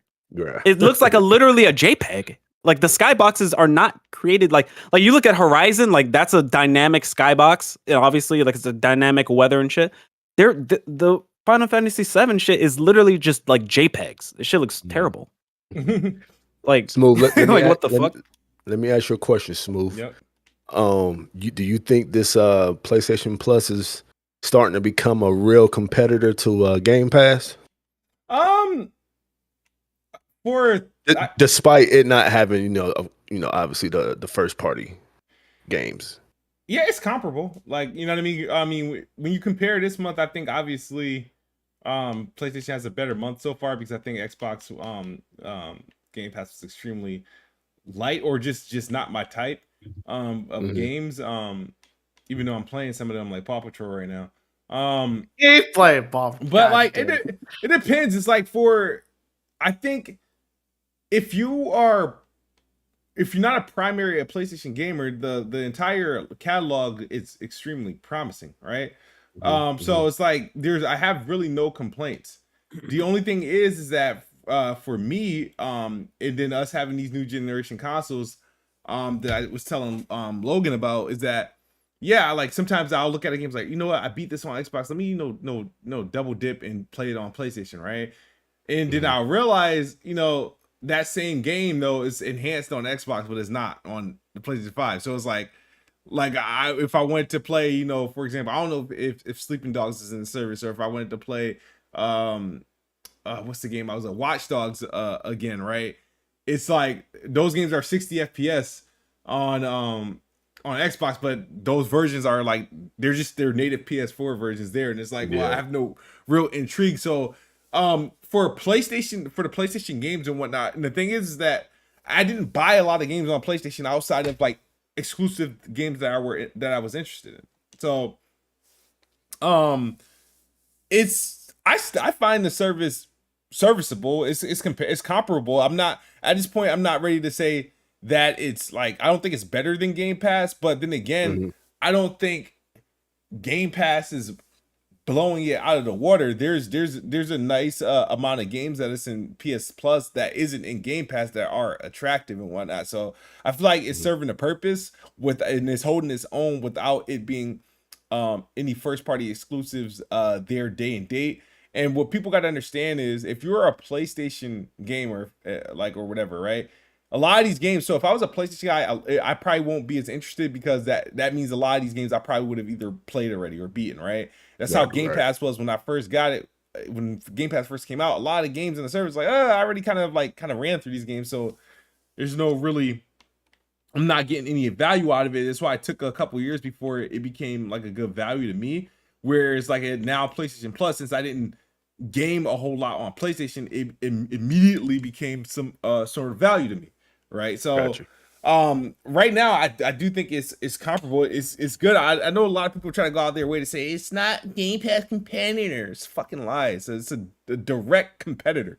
Like, you know what I mean? If they're not putting first party games in their day and date, but they're damn sure putting their what does Xbox get outside of first party games day and date? Because they don't they get the indies and these mid-tier games, third party games, and all PlayStation literally have to do is get those equivalent games in there, and it's an equivalent service at that point until Xbox first party start hitting. Yep, I agree. Right. Did you hear the comments from the video from David Jaffe? I did not. I haven't watched the David Jaffe video in about 3 months. But what happened? Well, basically, he was just I don't know. I guess he was reading something from another article that was kind of complaining about the premium and extra tier service not having basically from the way he worded it, right? It was like they're sitting on all these classic games and like what's the hold up on getting all these classic games or into the service, right? And so I understood where he was coming from because there are a lot of I'm sure there are a lot of games, a lot of classic games that people want to play or whatnot. But at the same time, this service is only 30 days old. You know what I mean? Like today is 30 days old. So I'm just like, just give it a little time. I'm pretty sure they're going to put all the classic games that they can on there, in due time. You know what I mean? I don't see the big deal of complaining about it right now. When it's 1 month, it's only been a month that that the new tiers have been here. So I was just like, okay, I get you, but just be patient a little bit. I mean, it's kind of new, so give it time. Yeah, I mean, it's actually it's crazy because it doesn't even feel like it's that new, right? Right. But it's only been a month. So yeah, I do agree with you there. It's hard to I don't think you can realistically judge it for its offerings now, even though it's a fair amount. They already got Ubisoft. Cause I wish I got some beef to pick with Ubisoft. Like all these Ubisoft games is in the service, and these games aren't in Xbox Game Pass. I know we got like select games like Far Cry 5 and Origins and whatnot. But at least I got that. Yeah, but the Ubisoft versions that was announced for Xbox before there was even the PlayStation Plus Essential or whatever. Not essential, but whatever the extra and the premium. So it's like, so whatever happened to their games, all the games we only got we got Far Cry 5, Origins, and I think For Honor.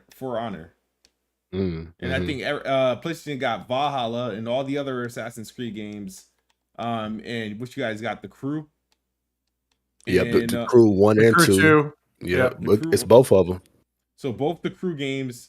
Yeah. And it's like Far Cry 3 Classic Edition. Yeah, which is Far Cry Blood Dragon. We got Steep. It has Child of Light, which is a fantastic game. I forgot why I stopped playing that game. And it has Hearts of Valiant or Valiant of Hearts or something like that. It's Valiant Hearts, which is Valiant Hearts, phenomenal game. Was that war game like World War II? Yeah, it's like World War One. It's a like side scroller. Oh my god, dude, that That game That had some beautiful, stuff in it. beautiful game. Yeah, beautiful. That game. is an actual good Ubisoft game. Yeah, but that's Yeah. Ubisoft An like, actually indie good project. one. You know how EA got those indie Yeah, things? that it was an That indie. It was definitely like that was like their Yeah, it it's, was it's indie. But Yeah. Ubisoft Yeah, had it a was couple like a of them. second party game. They had that Child of Light and I Trials forgot Fusion is also a good Ubisoft game. Child of I Light don't- is so good, man. So good. Like the I know- combat system is like different. It's like it's turn based, but it's like a it's like a pacing turn based. Like it has like a, how can I put it? It has like a time meter, and like you can get like multiple hits in before the enemy hits you. It's really good. It's really good. I never got to it myself. I always heard it was decent or good. Hmm. Yeah, I mean it's a bunch of Ubisoft games, and I said Steep, right? That snowboarding Yeah, game. Snowboard yep, game, yep, you yeah. did. That's in there, and decent amount. Wait. They have Steep, but do they have the other one? The one that just came out recently? The Riders Shred- Republic. Shredders? Riders Republic? Oh, Red Republic. No, No, because No, I know I played Steep. That game is not. It's Not good. It's not. I mean, Oh, that's all it's okay, Republic but is, yeah, is I heard steep, bro. Riders Republic is definitely better though, because it encompasses more exports or whatever the fuck type games, and it's just more fun time. All the people and shit. You have like 50 or 100 people all together and shit. Yeah, it's a decent looking game too. But it's definitely like I'm about to say, it's definitely it's definitely like, obviously has a lot of steep into that game though. Riders Republic. Yeah, they built on it. Yeah. Yeah. Oh. Go ahead, my bad. I was gonna say, you mind if I talk about the Steam Deck? Go ahead, talk about it. Or people go to sleep? Oh, all right. So yeah, that thing is a really fucking cool device. It's and the cool thing about it is you can use it like a console, or you can just it's a tinkerer's like heaven. Like you can tinker the fuck out of it. So it's like such a cool device, man. So, Battery life obviously is like the battery life and the screen are like the two biggest gripes, but outside of that, aren't it's those just the two main things? Aren't those the two main like things that those are the two main features of the deck is the battery life, because you want to know how much you can get out of it, and the screen size, how much can you see? I mean, the screen size is not the problem. It's like could it be like 1080p? It could be. Could it be OLED? It could be. But it's like the screen itself, it's not terrible. It's not like the OG Switch where that screen was like literally terrible. It's better than that. It's not the Switch OLED screen. Yeah. Just making that clear. It's not Switch OLED screen. But yeah, it's a decent to good screen. It's just not great. It could be great, but it's just not there. And the battery life, it's dependent on the game, obviously, and what you're targeting in terms of performance, obviously, which is also a benefit because if I'm targeting, I can target 40 FPS and get an extra hour and a half instead of targeting 60 and dying in 2.5 or an hour and a half or some shit like that. So like you can tailor make the experience to where what you want to be more what you want to prioritize basically. And yeah, like everything, like honestly, it's a very seamless experience in terms of the software. I'm obviously getting it months later, but Valve have definitely put a lot of fucking updates into this machine because a lot of problems that people were having just even like a month or so ago, I haven't even had. Like the actual software experience is actually very much like seamless. Like there's not really, I had maybe like one bug since I've been using it. I've been using it like probably like 10 hours now. I've had maybe one bug and I've been like tinkering with the settings like the entire time. Like it's really good. Performance, obviously, it's PS4, just about PS4 level, and it in a handheld that's really fucking good, honestly. It's not bad. It's not Like bad. Tales of Arise, I'm getting Tales of Arise, you can't really switch settings much on Tales of Arise. Unfortunately, it doesn't have many options.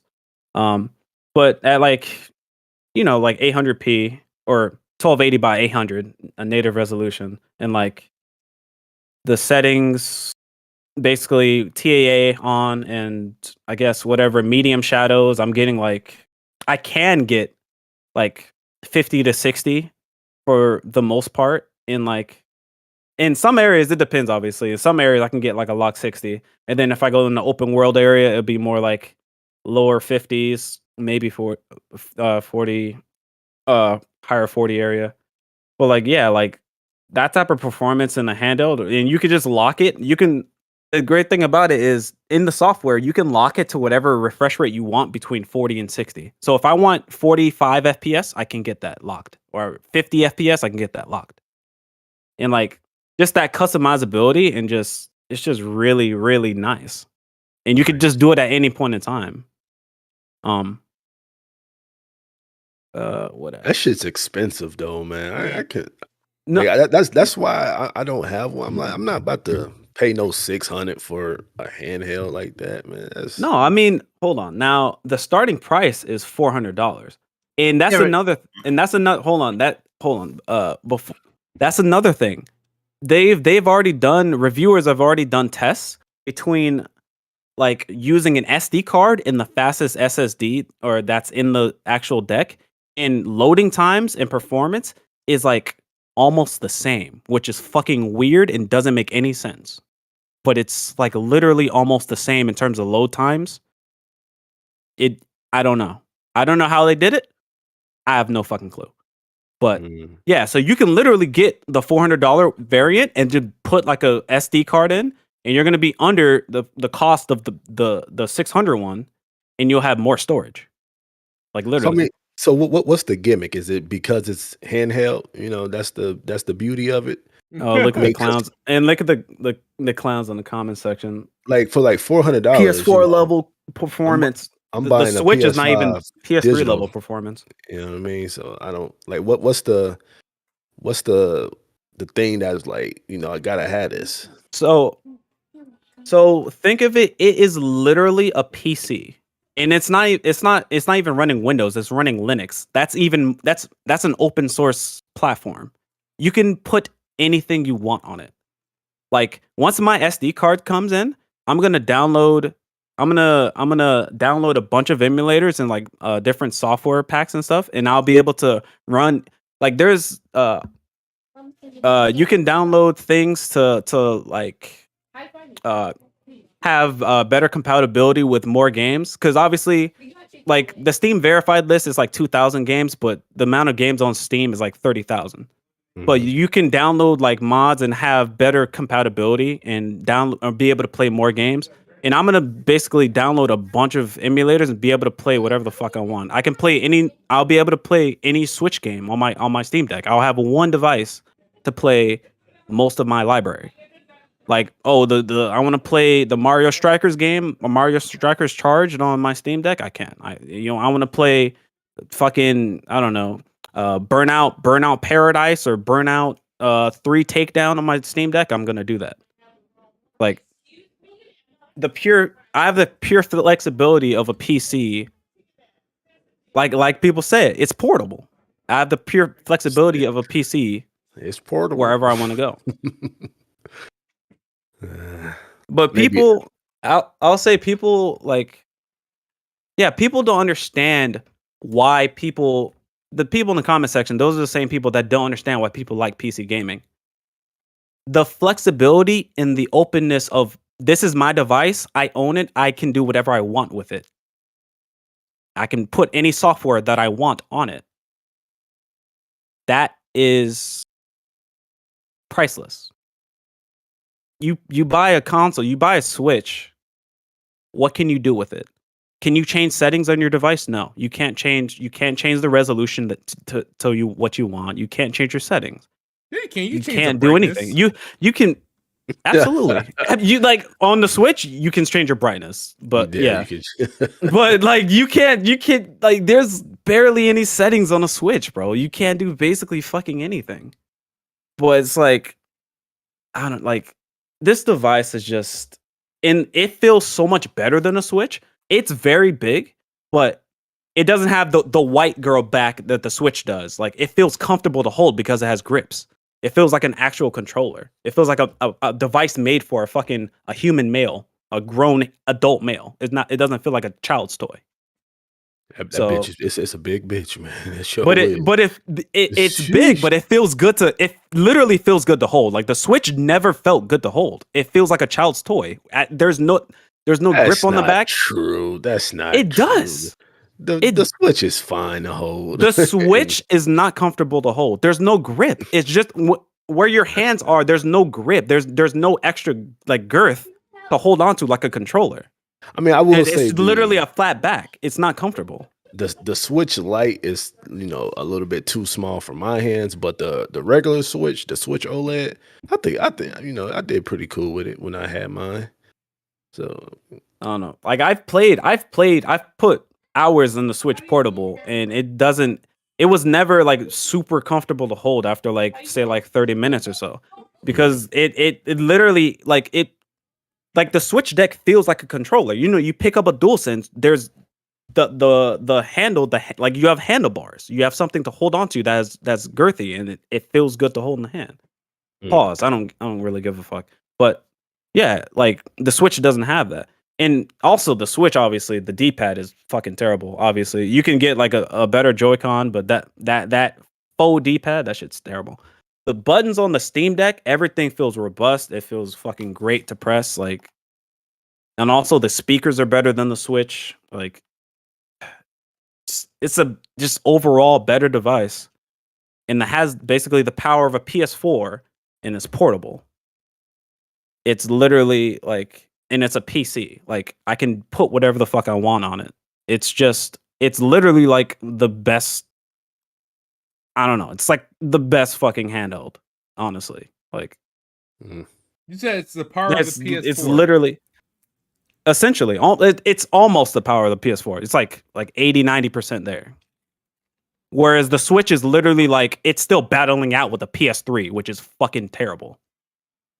Like, I was playing Doom. I was playing Doom Eternal at 60 FPS. I could play 60 FPS on the Steam Deck. Like, period. I could play 60 FPS. At like, I was playing it at like high. I was playing it native resolution at like high settings, high to ultra settings. You cannot do that on the Switch. At native resolution, the 1280 by 800 native res, I was playing it at high to ultra settings, 60 FPS. That Switch, fucking 560p, medium, muddy, ugly. Like, let's be honest now. Like, come on now. It's not even comparable. It looks way different. Much better experience on the Steam Deck. Much better. So it's like, yeah, it's there's no comparison. Like, this device is just amazing. I can't wait till I get this. Yeah. I think if they make a Steam Deck Slim, I think I'll get one. That thing is just a Slim. They're not gonna make a Slim. They'll make a 2. They won't make a Slim. Or okay, if they make a 2, hopefully the body is much more thinner. Yeah. Or they can, then that thing is too big. Pause. I don't want it to. Huge. Honestly, I don't want it to be that much more slender. Honestly, because I want the next device to have an even bigger battery to accommodate for better battery life. I don't want it to be slimmer. And obviously, I want it to be more powerful. And we're using AMD. It's not going to be like an Intel CPU, or it's not going to be like an Intel APU where it's going to be super power efficient. So we're using AMD. So I don't want it to be like the same in performance for the Steam Deck 2. I want it to be better. Yeah, I mean, but they found ways. And you got to accommodate for cooling. Yeah, but they find ways to, shave some inches here and there. Like, just look at like MacBooks and how more powerful they get, but the body gets, a bit smaller, like the MacBook Air or whatnot. I'm sure they can find a way to trim the body, a bit. That's the thing though. Apple doesn't give a fuck about fucking airflow though. The MacBook Airs, they're thin, but you read the temperatures, them shits are fucking at 100 degrees Celsius easy. Like them, like nah. They don't give a fuck about airflow. Like I mean, obviously, Gamers Nexus already did like a breakdown in hardware analysis of the Steam Deck. Everything about the Steam Deck in terms of hardware is just well thought out. It's not thermal throttling. It's not even near thermal throttling. I don't ever feel hot. My hands don't get hot when I'm gaming on it.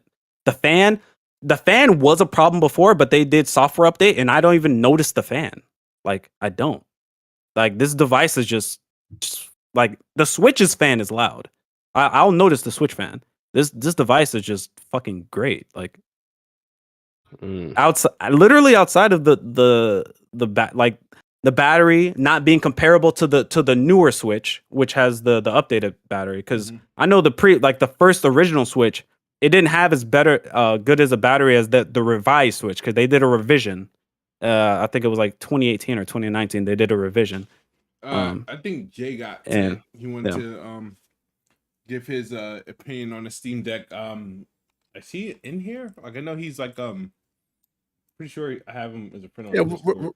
Where your people at, Smooth? What's going on, baby? I don't know, man. They all dipped. It was just me. Yeah, it was... Nobody even said anything either. I'm not talking about the. Oh, my bad. No, go ahead, talk. I'm just trying to see if this dude. I don't know where to find him. Man. Oh yeah, this guy said. I was talking about the previous Mac. I was talking about the previous MacBooks. You know, the MacBooks that they've made for 10 plus years with using Intel silicon. Those MacBooks were always fucking dying because Apple doesn't give a fuck about airflow. Like they never have. Ever. So Smooth, Bless, Logan, got a question for y'all. Yeah. Are you buying The Last of Us Remake? And sorry, do you care that it's $70 even though they cut content? So I don't know who's gonna go first, but I'll go first. No, I don't plan on buying it. Obviously, The Last of Us is a phenomenal game, and I'm not saying that the remake's not going to be good. We already know that the game's phenomenal.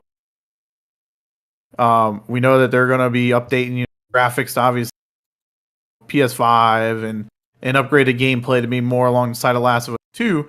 So I already know it's going to be a solid, but there's just too much for me coming out around that same time. I know it's coming out September 2nd, I believe.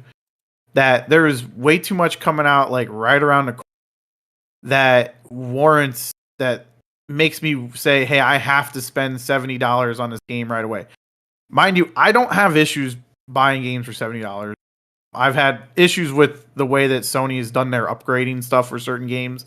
Like Ghost of Tsushima, that PS5 upgrade system was trash because if you wanted a PS5 version of the game that you already had to buy the Iki Island DLC as well, $30, they didn't have like your $10 upgrade. That was really my only gripe with their upgrade system. Other than that, $70 games, it is what it is. You can either pay for it or don't. And for that, I just don't see the value on day one for me to go and buy it. So I'm not saying that it's not going to be a great game because we know that it is, but there's just too much that's coming out that I want to spend my money on more so than that. And when I think about it, like I think September, you're 2 months away from Black Friday. If you really want that game, but you can wait a little bit, like that game's going to be on Black Friday sale. And that's probably when I'll more than likely pick it up, depending on how much of a deal it is. But yeah, that's. I'm definitely not. I'm definitely not picking that shit up. I already told you, like they're like it's a slap in the face. They're just they removed content and they're like, here, pay more. Like fuck you, I'm pirating that shit. Full stop. They're not getting any of my money. It is coming to PC. I forgot. I'll answer the question. And even if it wasn't, I still wouldn't pay it. Like even if it wasn't coming to PC, or like I still don't give a fuck. I don't care. That game doesn't exist to me. I will not be buying The Last of Us Part 1 on PlayStation 5. I see where you're going. if it comes out on PC and on day and date, I'd buy it. But if it's $70 on PC, then I probably hold off, or I'll probably wait. I'm not at that point. I'm not going to be in. Well, damn, September. Is anything coming out in September? But I'm not in a rush guy. I have the game, right? I have the original game, and I know this is Last of Us 1 with Last of Us Part 2 graphics, right? So I'm interested. I want to play it, but I'm not going. I don't feel the need to actually buy it right now. I'll probably wait. If it's discounted on PlayStation 5 before it comes to PC, I might. But if it comes to PC and I can get day one, then I'll be more pressed to buy it on PC. But only if I could find it cheaper than $70. Oh yeah. I doubt it's going to be 70 on PC. I don't think PC is going for that. PC gamers is going for that. I feel like they're going to try to do that dumb shit anyway. Honestly, I think they're going to try with one game. Is it Call of Duty? They're going to pick that. If they're going to pick that game, I think it's going to be Last of Us. Yeah, it's 70. And Forspoken, they want $70 on PC. That shit's going to be fucking. That game is going to fucking die though. That game is going to fucking die. Call of Duty was top number one a game on the when it hit pre-order, it was a number one top seller. Forspoken, that shit never fucking charted when it fucking was pre-orders were available. That game never charted. That game is gonna fucking die. That game is gonna die. Hey, bless. Okay, so Call of Duty was on Steam's top charts for only like being part of the day though. It wasn't up there for like days on end either. No, but I'm saying it made it there. Whereas Forspoken, that shit never existed on the top 10. I'm saying it never existed. All new games always hit top seller on Steam. I don't even notice the pattern or not. No, I'm saying Forspoken never did. Is the Steam page even up for that? Yeah. Pre-orders were up. I saw it. I saw it when it came up. I can pre-order it in the Microsoft store on PC. That's why I was. But do you want to know what else is on top seller list on Steam? The Steam Deck is still top 3 months later. Yeah, I mean. Oh yeah. So like even Final Fantasy VII when it first came out on Steam, it was the first day of release was on sale. I mean, it was marked at 70, but are selling it for 50, and then you can go to Green Man Gaming and get it for $40. So to go back on the Last of Us thing, Sony might try to pull the same thing, have it marked at 70, but it's on sale immediately. You know what I mean? Because as a PC gamer, I'm not gonna. Well, first of all, I got the game on PS3 and PS4. For me, I don't see the need of buying it for PC. I really just don't, especially if it's missing something. So I really don't see. I mean, if people are going to buy it at 70, that's just what it is. Though. But I won't be shocked if it goes on sale day one for like a week and a half, like Final Fantasy VII did. I seen them doing that shit. Well, yeah, know I'm definitely buying it. We know, Dre. My other thing is like. Just real quick. Like, I get that. So, like, the other thing, I don't like that they did cut the multiplayer because I think I know they're working on whatever multiplayer is going to be, but we know that whatever they're working on is not going to be what Factions was. Right. And so I know there's a lot of people that are like huge fans of Factions that still play Factions to this day on the PS4 version. I bet they would like a upgraded version of that same multiplayer experience, like for their new platforms. And so I hate like the argument that people have is working on this other it's like, yeah, they're working on this other multiplayer, but it's not going to be the same thing that some people may want to play in a upgraded fashion because it seems like it's going to be a lot bigger, like more open. It may not be what it was back then.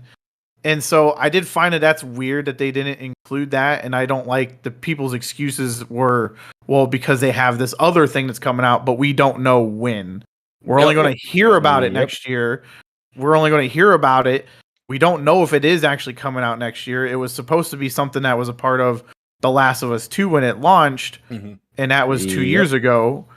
Yep. So And people call Naughty Dog top tier. so like for Naughty Dog to cut, Naughty like Dog I is think top tier. it honestly, How, if Sway? Naughty Dog would have included factions, anymore. because I never got into factions. Like I didn't play The Last of Us till right before Last of Us 2 came.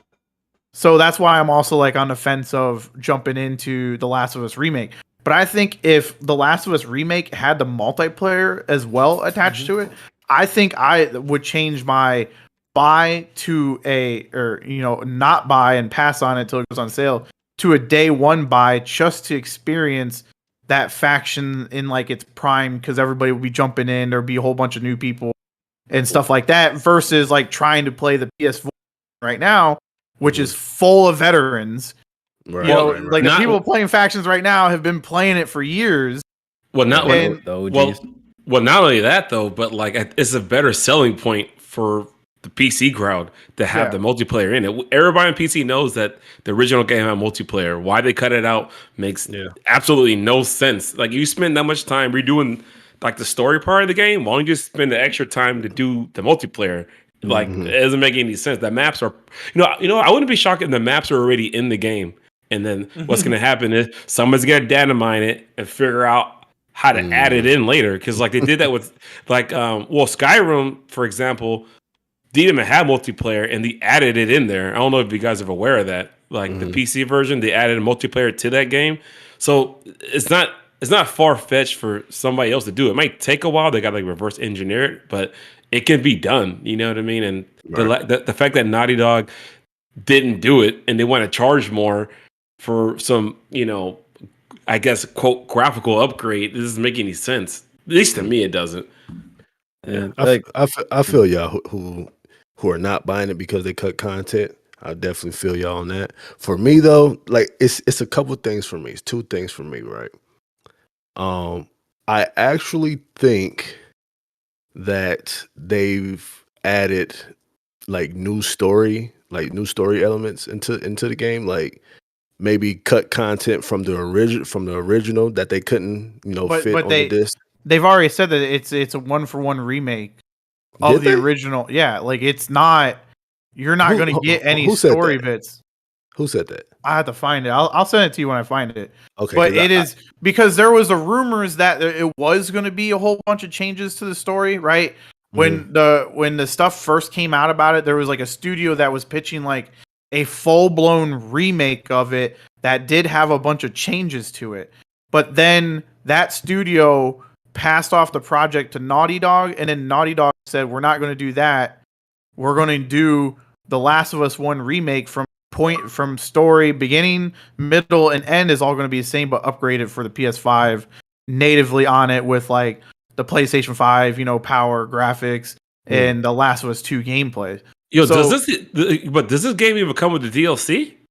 It does. It does have that DLC. It comes with the DLC. But mind you, that DLC. So that's the other thing. It's not that long. I know it's like 2 hours. Well, that DLC was also included when they put it out for PS4. A remaster for $50. Yeah. So the remaster for $50 came out with the Left Behind DLC and the multiplayer, and that was at $50. So like this is a little odd that it's like, well, I mean, yeah, you get the Left Behind as well, but you're getting the multiplayer cut out, and it's at $70. And I'll say, I didn't see that. One more thing. I honestly feel that when I play this game, right, it's going to feel like I'm playing it for the first time, like all over again. That's how I feel that this game is going to present itself to me, and so that's probably the main reason, on why I'm excited to play this, because I don't know, man. I just got that feeling like it's going to feel like the very first time, and so I'm excited for that. So you're gonna cry when Joel's daughter dies, or what? I didn't cry for I don't understand, like, and I have kids too, so I don't. I mean, I get it. I'm not gonna say I don't get it, but it wasn't that, like, it wasn't. It was too early. It was too early, bro. Like, it was sad, but it was too fucking early. People cried on that shit. Like, yeah. Like the off topic, real quick. The only game that made me even tear up a little bit was the ending of Final Fantasy 15. That was the only game that's made me. Huh? I man, guess. that shit All was right. emotional, man. All right. What about the boys in the boy band and like Yeah, he had okay, to it was sacrifice sad. sad. Himself, man. You know All what I right. mean? Yeah, All yeah. right, what it was about- sad. what It was about- just that boss And that fight music, was trash. that music too, man. Oh my gosh, man. What about my homie Lee? Fair enough. Yeah, from Walking Lee Dead is always season the one. Come on, man. I didn't play Walking Dead. What? yeah. I hate to Oh. see it, but Oh, Lee is man. always the person. Lee, Yo, Walking Dead is always the one. That hurt so fucking bad. Yeah, That shit. it did. It That did. shit was pain. Never I played. felt that shit in my pancreas. Bro. That shit was OD. So you What? put it- Dre, I'd highly recommend playing through the first season of The Walking Dead. I Is think it, you. Is I don't know, Like a remastered 60 frames joint? Or? They do. There is a Walking Dead collection that literally has all. But I'm not sure like how much that costs or whatnot. I don't know much about it other than I think all the Walking Dead games bundled in it, which are great and fun to play through. Yeah, that the season 1 through 4. But season like, that series of Walking Dead, that shit is the best. it was better than a TV show. That at is points. well, yeah. That's the best series of like interactive storytelling or that type of game. That's the best series. Period.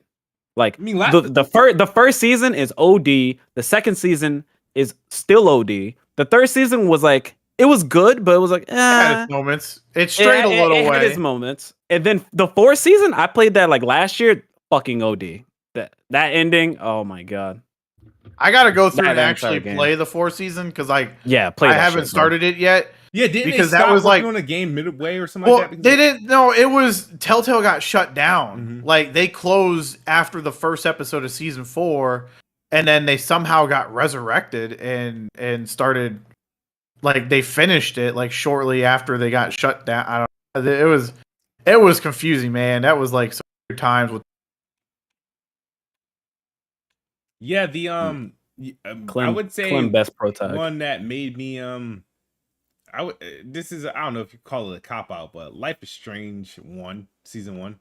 Yeah. Oh yeah, I Life mean, is Strange I season get 1 that is too. fire. I'll play you on that Yeah. one, kid. Yeah, because that first one was really good. Everything after that just kind of Yeah. wasn't the I same. thought Before the Storm wasn't too bad. That one was good.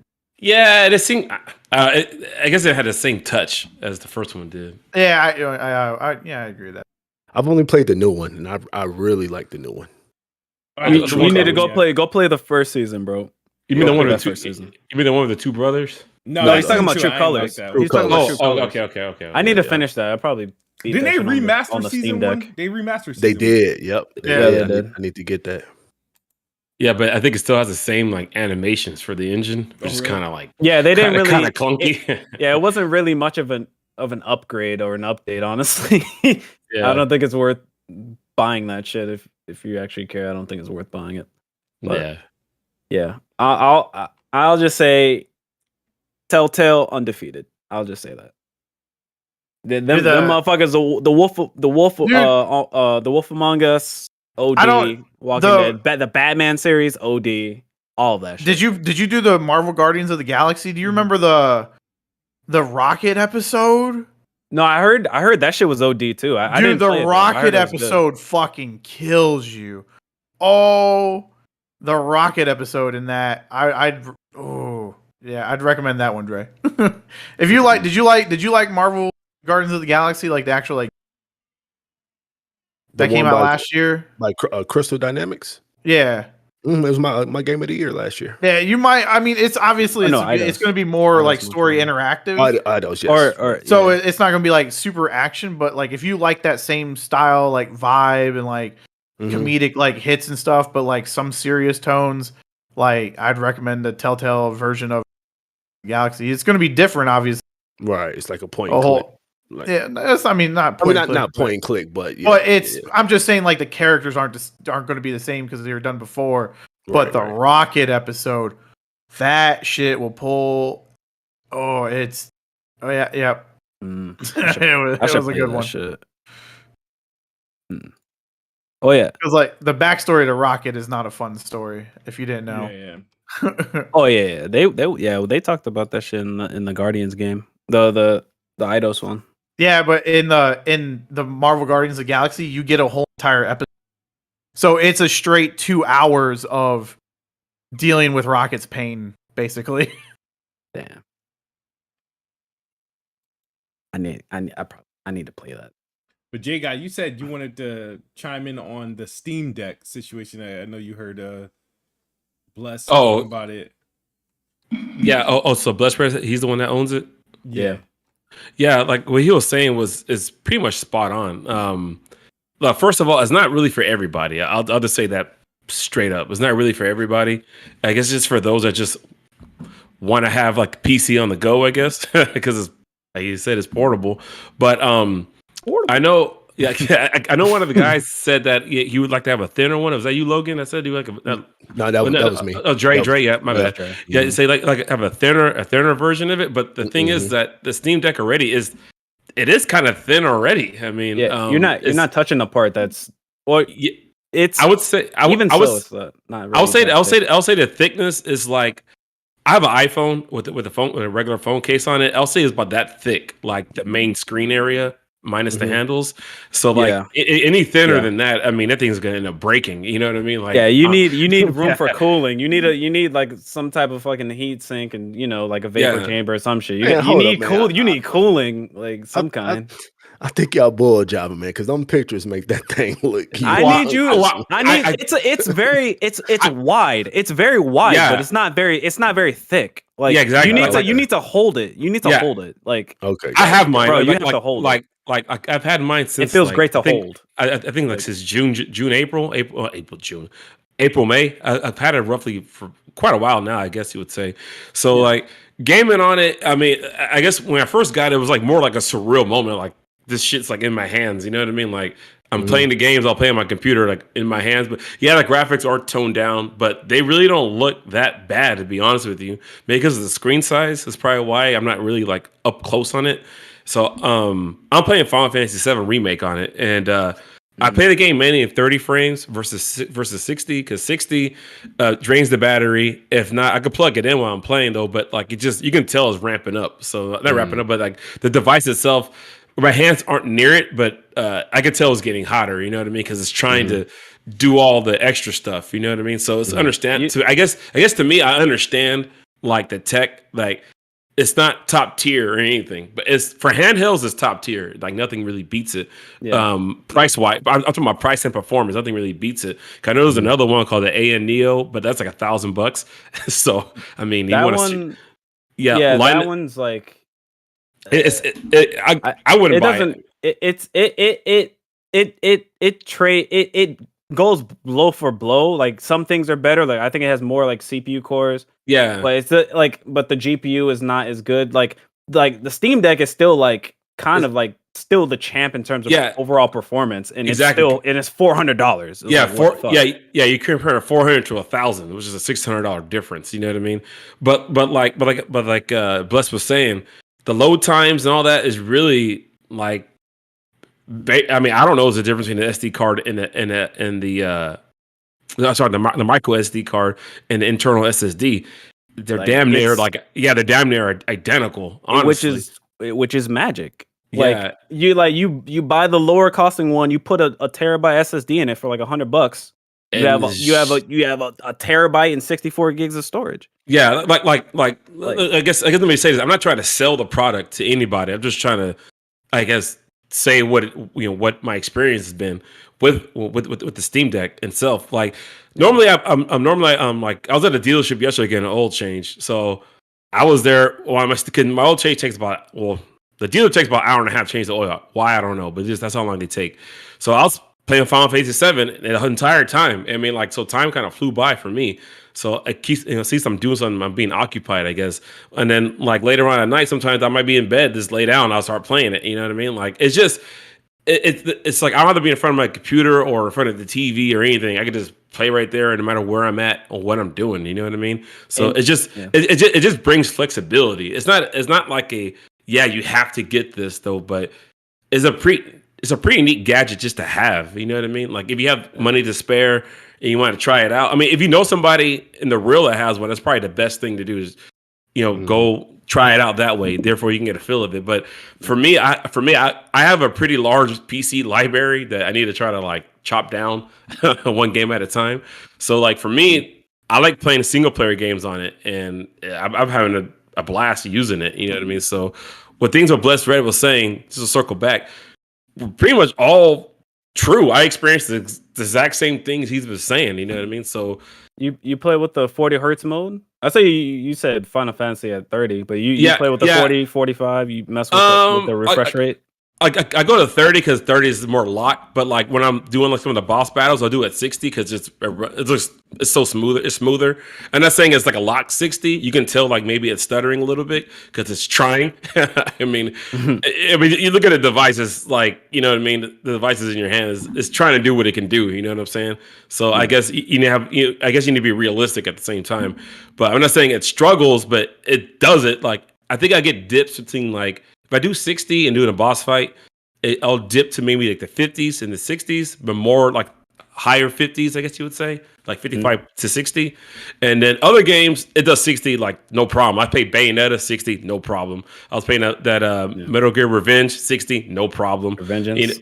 Yeah, Revengeance, no problem. It does 60 like it's nothing. I was playing Vanquish at 60. I downloaded Vanquish. That shit is. I fucking suck on the controller with that, but that shit, I want to play that shit again.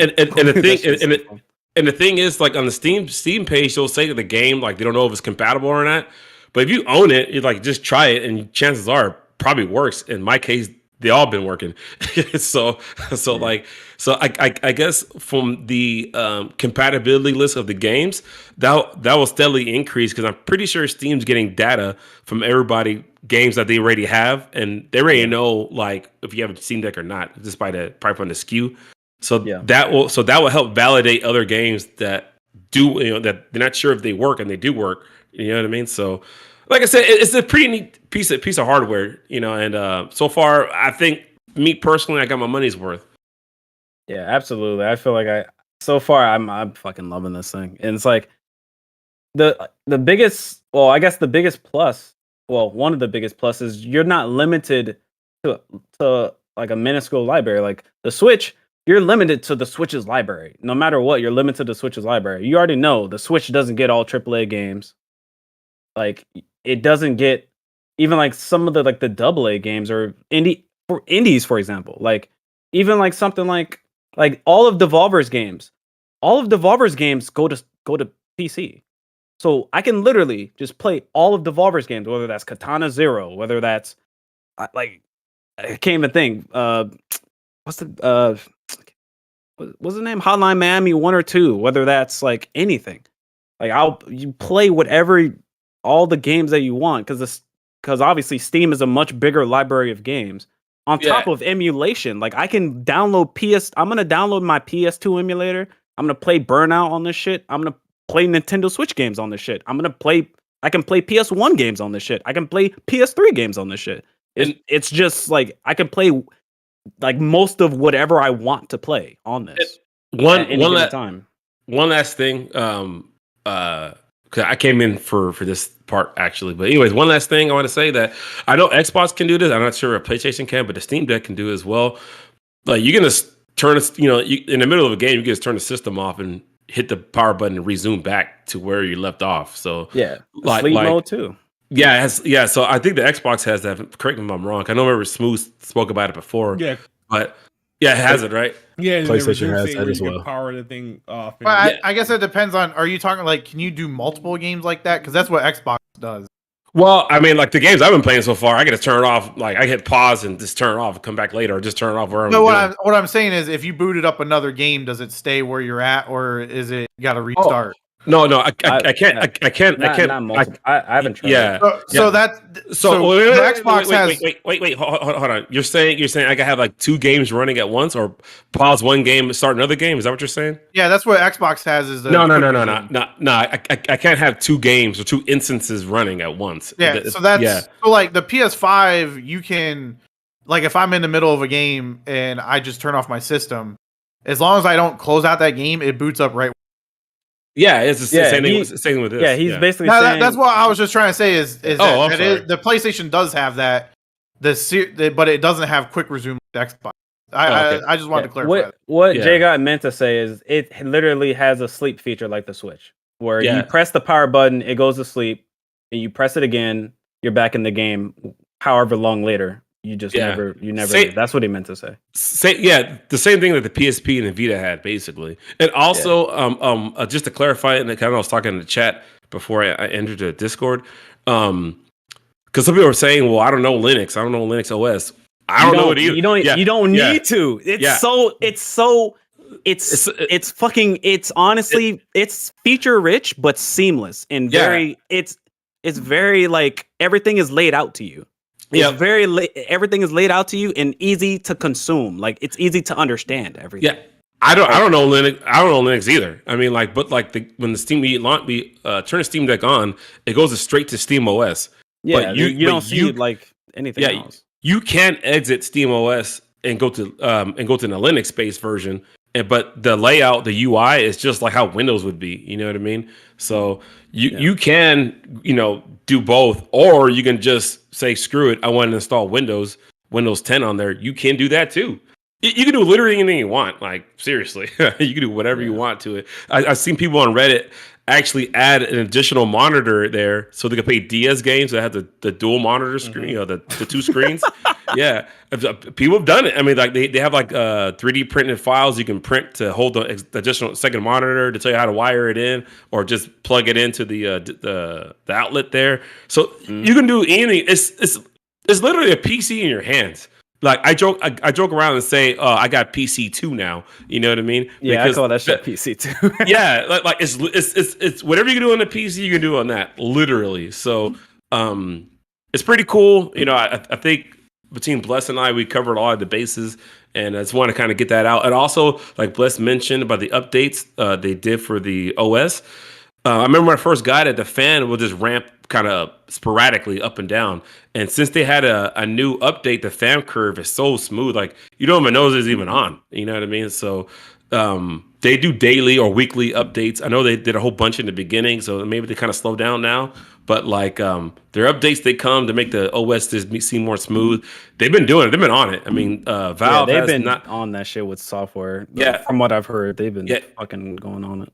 Like in terms of the price, Gabe Newell, he even said himself, it was a struggle to get the price down to $400. So I don't know if they're losing money or they're just breaking even. That's neither my concern, but like, they're definitely losing money. There's no way. But the thing about them versus everyone else, they have a marketplace. So like I and Neo, that shit's never gonna in terms of price, it's never gonna compete with a Steam Deck. Yeah. What not only that though, but I mean. It's just like Xbox and PlayStation. They sell their consoles at a loss, and they expect you to buy the games. It's no different here. You know what I mean? I bought the deck, but since I owned the Steam Deck, I must have bought like at least 5 to 6 games, not just for the Steam Deck, but just in general afterwards. You know what I mean? So they got their money. They're making their money back slowly, or just generally they're making their money back. But anyways, like I said, I wanted to stop by just to kind of chime in on that, and I'll go ahead and step out. No, I gotta appreciate your input and whatnot, because it's a lot more than I could provide on the Steam Deck. I almost bought one from DG, but he's I think somebody offered him a bigger number than what I was willing to pay. They probably sold that shit. He probably sold that for $1,100 or something. And now that that's smooth, like I would really look into getting it only if you have a library to back it. You know what I mean? Like if you don't play that much games on PC. To me, it's kind of like no point of getting it. I mean, unless you really want it, you know what I mean? That's totally up to you. But I have a library to back it to play games on. You know what I mean? So it's like I said, it's cool to have, man. And if you're able to if you know somebody in the real that has one, and you can try to get your hands on it that way, just to experience it on the free. Try that first, you know what I mean? Rather than diving in and spending $400 plus on it, and maybe you'll be satisfied, maybe you won't be. You know what I mean? So just something to think about. I'm definitely, there's some games I'm not gonna like. I was playing Tales of Arise, but I kind of dropped it back a year ago. Oh, I beat that game. And then I literally got the Steam Deck. I'm like, all right, this is gonna be the time where I go back in that game, and I've been loving it. I've been loving playing it. Like I'll go on break and I'll play fucking Tales of Arise. Yeah, I got like an hour or some shit. I have over 100 hours in the game. I beat the game and I started doing the new game plus stuff. So Yeah, it's a solid game in my opinion. But anyways, like I said, I'm gonna dip out. I'll catch you guys later, man. Thanks for the invite. Smooth. Appreciate it. Yep. Later. And one last thing, and that's it. This is going to basically skyrocket Linux in terms of being viable for games, and that is a good thing because Windows has sort of a monopoly on the gaming market. Linux has always been able to play games, but compatibility has always been iffy. But this is going to make developers like, oh, we want to have our game be able to be played on the Steam Deck, so we're going to make everything compatible. This is going to be a big swoon for the Linux, and that's going to be a good thing. So people can not stay on Windows because everything Windows does is not good. Dude, I'd rather Windows be the standard than running on Linux. Fucking, I think of Linux and I think of freaking what's that shit? What's that? Back in computers just had black screens and white dots. What was that called? DOS? Like what the fuck? DOS? That's No, what I think Linux. of when I think of Linux. Bruh, Linux, the Linux is like think of it as thousands of different operating systems. There are operating systems that look just like Windows, like in Linux, it will look just like Windows. So, yeah. Ooh. Fruit, the Mythic Wing. I just see this game in Xbox, and they just played like a minute of gameplay. It looks very good, but let me read these reviews on it. But yeah, man, I appreciate you guys. I mean, it was a chill show. Hold on, Smooth, real quick. Go ahead. One more question. Yep. Year's halfway over. What is y'all, if you have one, game of the year so far? Yeah. Oh, Elden Ring, without a doubt. It would be Elden Ring. Easily. That might be my game of the generation, honestly. We'll see. We'll see how shit goes. That's a good question, Dre. What is a must play for this generation so far since 2020? A must play. Like, what's like the must have of this generation? That's a good question. Like starting from the beginning of the gen, from the PS5, Xbox Series gen. Yeah. A must play. God, that's a tough one. Wouldn't you? I mean, damn. Wouldn't you say like Returnal would be a must play? God damn. No. Not for me. Nah. Oh, okay. Damn. I'm trying to feel like what is like. I always hear that people say it is. To me, there hasn't been that major like that one. I mean, I don't like Souls games, so I didn't play Elden Ring, but I don't know, man. That's a good question. Honestly, yeah. Like honestly, my answer would probably still be Elden Ring because it's so accessible now that even if like you typically suck at Souls games, like you could definitely still win in this game because people like that's a con that people have, but I think it's a plus. Like people say, "Oh, it's so accessible now. It's so easy." And I'm like, I mean, you can make it harder on yourself. It's just how you apply it yourself. Yeah. But I mean, the game being more accessible, it's not easy. Like it's not like easy, like open easy. You still have to understand mechanics and like understand what stats are and stuff. But it's accessible to a point. But they didn't waver from their game ideology. They didn't waver from their game mythos. It's still a Souls game through and through. It's just more accessible, and the way that they did that is very well done. So, I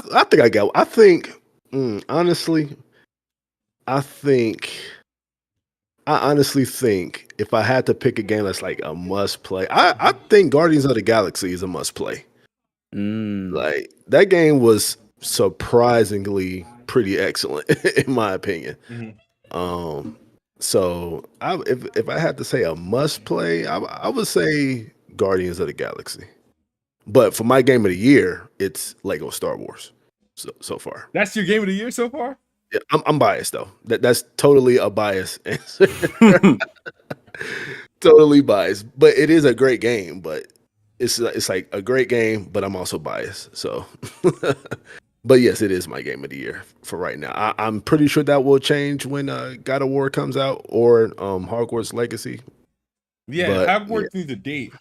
They don't get a date. Yeah, for the next couple man. of weeks. That's just delayed to 2023.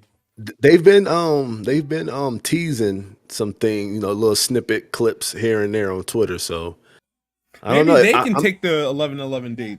Nobody would have no beef with that if they take it. Yeah. I hope they don't drop in October because that's just too much. Yeah, because That's right too now, much. there's nothing much in November, so I feel like they can only drop really in November. At this point, you're not dropping in September. That's in 60 days. Right. Yeah. I wouldn't mind November because truth be told, I don't think God of War would overshadow Hogwarts Legacy just on the IP alone. So I think November will be a good month as well. Yeah, no, I agree. I'm trying to think of like a must-play Teenage Mutant Ninja Turtles. That shit is fire. As a co-op game, that's a must-play. As a co-op game, that's absolutely a must-play. That's a good game. The Yakuza Like a Dragon. I don't know. Like that game is fire. Like if you love JRPGs, it's a must play for sure. I'm trying to think of like amazing games I've played in the last couple of years. I can't. My mind is drawing a blank. I need to look at my game speed list. Must play. Guardians. Yeah. If I don't know. I know some people might say Horizon. Horizon is a good game. I just have a little issues with the character, but with the Aloy as a main character. But I don't know if that's a must play though. Visually, it's a must play if you just need something to, show somebody what the PS5 can do visually. But who knows? Yeah, that game. I ain't gonna say. Let me fall back. Yeah. Damn, since 2021. What you think, Logan? Little Nightmares is. I'm still. It's gonna be weird. Oh, but I'm still on Ghostwire. Is still my game of the year. Really? I love that game outside of the collectibles. Like I dug the hell out of it. Okay. So outside of the collectibles, I thought it was a solid fucking game. Ghostwire. I have my other option. I just thought about. Damn, I can't believe I didn't even think of that. Okay, so both platformers that I think are some of the best platformers I've ever played. If you're a platformer fan, you should play them. Psychonauts 2 and It Takes Two. Okay, I haven't played It Takes Two. I know. I know you're gonna say. I kind of think Psychonauts 2 was a little overrated, but no. The level design. Now the level design. The writing is amazing. The level design and writing are amazing. The level design and music is fantastic. The music is fantastic. That I will agree. I think I even mentioned that when I played it. The level design is absolutely fantastic. I don't know though. The powers were okay.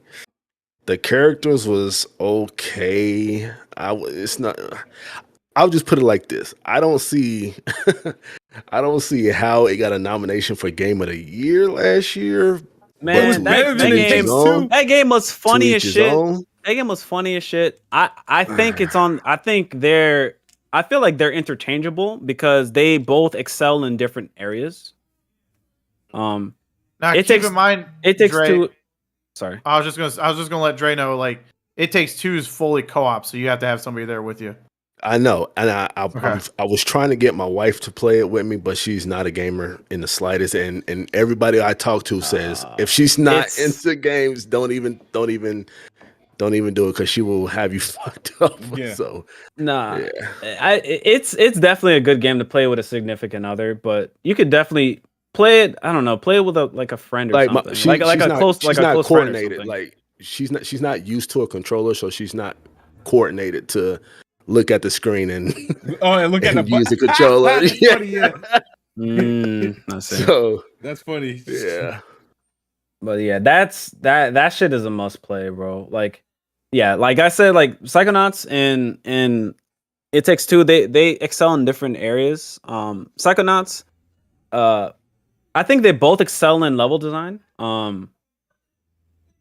I think they definitely excel in level design, but for two different reasons. I feel like Psychonauts excels in creativity and like thought process in terms of like how it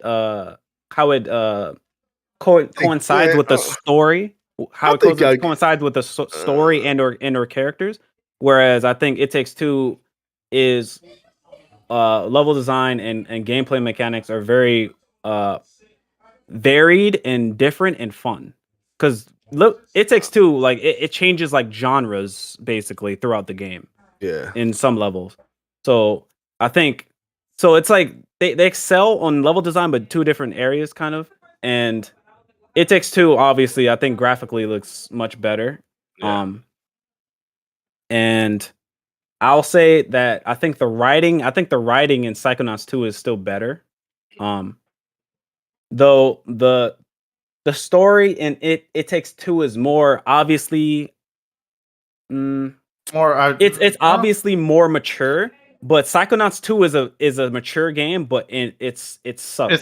It's subtle. It's subtly like, mature. You have to actually pay attention to read what's happening. Mm-hmm. I don't know, but they're both fantastic platformers. I think y'all giving Psychonauts 2 a pass. I don't think you understand the game. Like because it's much game. better than the first one. Like the first one is kind of dog shit. Like I tried to play it. You played it 30 years after it came out. I know. Like, I know. But like if you put Psychonauts 2 like compared to like other like good to great platformers, I don't think it beats some of those platformers. It beats Ratchet and Clank in every aspect outside of graphics. It beats. I agree with that. Yes, well, it does. Actually, well, in Ratchet terms, well, I didn't play the new phenomenal. one, but I didn't play Ratchet and Clank weapons was way better than the powers you Oh, got of guns. Psychonauts 2. That's why. I'm just saying though. I'm just saying. Psychonauts isn't a shooter. graphics and gameplay, but yeah, that Ratchet has guns and like that's always been a shtick though. But yeah, graphics and gameplay, yeah, Ratchet would win. But in terms of like being a platformer, witty writing, do you think Ratchet had witty writing? No, because it was like your story in Ratchet. It was your Pixar movie-esque writing. Pixar movie writing. Okay, yeah. So it's like almost more of the same of 2016 because the older Ratchets had way better writing. I emulated the PS2 Ratchets. They had way better writing. It was way more mature too. Mm-hmm. Now it's not mature at all. Like those other Ratchet games were definitely better than the ones that are coming out now. I'll say that. I think they need to hang up Ratchet for a minute. For a hot hang it up. Yeah, because it's the same. Like it's the same thing, really. You know what I mean? Like if you were to play some of the old PS2, PS3 joints, I mean, there's not really it's not really much different from what you got in 2016 and Rift Apart. I mean, I think they need to let's just give Ratchet a rest. He done a good job for PlayStation, man. It's time for him to get his Valiant Heart medal and hang it up, man. Bro, he's the only one. He's the only fucking mascot still kicking. Crash is Activision owned, and they killed that shit. It's like that's the only one. Shit. Yeah. Sweet. Logan, those are my only picks. My fault. Logan, what was your game of the year for this year so far? I said Ghostwire. Oh, Ghostwire, you did. I'm tripping. You sure did. Yeah, you're all right. You're all right. Yeah, I have a deep. Well, but like you know, there's a crazy amount of games coming out in October. No, I think it's going to change. Obviously, yeah, for sure. Mine too. Callisto Protocol might blow my fucking mind. I hope it does. I hope it's fucking insane. I can't wait. That game looks great. I'm gonna play that shit in a dark room at 2 a.m. in the morning. Oh yeah. Fucking, I'm gonna with my open back headphones, so I'm gonna hear like random creaks and cracks in the house. So I'm like, what? What was that? Was that in the game or was that in my house? I don't. I can't wait. Yeah, but I have a default. It's Elden Ring until I play until something decent comes out. So, but so Smooth, you really a Souls player, man. You know you. Nah. I only got games, 3 of them that I was compatible with. Yeah, I can't You play be Dark Souls. Can't play Sekiro? Demon Souls. I can only do the games that don't have souls in the name. Fuck. I guess, yeah. Yeah, I mean, like it's literally their off-brand versions, even though it's like I don't know. I think I try. I heard Dark Souls 3 is like the easiest. Or no, Demon Souls. No, I heard Demon Souls like easy. No, it's either Man. Dark Souls or Demon Souls. That's one of the easiest. No, Fuck no. Demon Souls, dog. Fuck Demon Souls. Honestly, Dre did not like that shit. Listen, no, here's the thing, right? So I beat 2 bosses, like, right, and I'm getting through the game, right, and I was on my way to the 3rd boss. Some random nigga just came in my game and beat the brakes off of me, messed up all my armor. So I'm like, fuck, I don't have the patience to do all. Play it in offline mode, little bro. Yeah, after the fact, after I got my ass whooped, man. You should have already known, seeing bro. that the tweet that you put out for Demon Souls. You're like, yeah, I played it and I uninstalled it. I was like, damn, Dre. I was like, Demon Souls got you hurt. Yeah, I don't give a fuck. Game, delete, man. Fuck that game, man. Yeah, I don't give a fuck. I always play those games in offline mode. I don't have the patience. I really don't give a fuck. That was my I'm just like, and I mean, I was cheesing a lot. I ain't gonna lie to you, but I was getting through it, a little bit. Then that nigga just came and fucked my shit up. I was like, nah, I'm good. And their excuse for why the game runs at 60 even on PC, because it's a fighting game. Bitch, ain't no fucking fighting game. Shut up. What the fuck? Yeah. That's funny. But yeah, man. I mean, I ain't got nothing. I mean, it was a light week. Good conversation. Shout out to Logan. And shout out to Dre and Bless that ain't even podcast members showing up. Shout out to them. Gold medals. Hey man, gold medals. Y'all might have to start fucking holding some fucking interviews or some fucking what do you call that shit? Midterm analysis, performance analysis. Like, bro, what's going on, little bro? I'm fucking ain't here. Honestly, no. And I ain't trying to shit on nobody because I'm good with everybody. But honestly, though, I think this is just my opinion. I think that you need to get an all Xbox cast.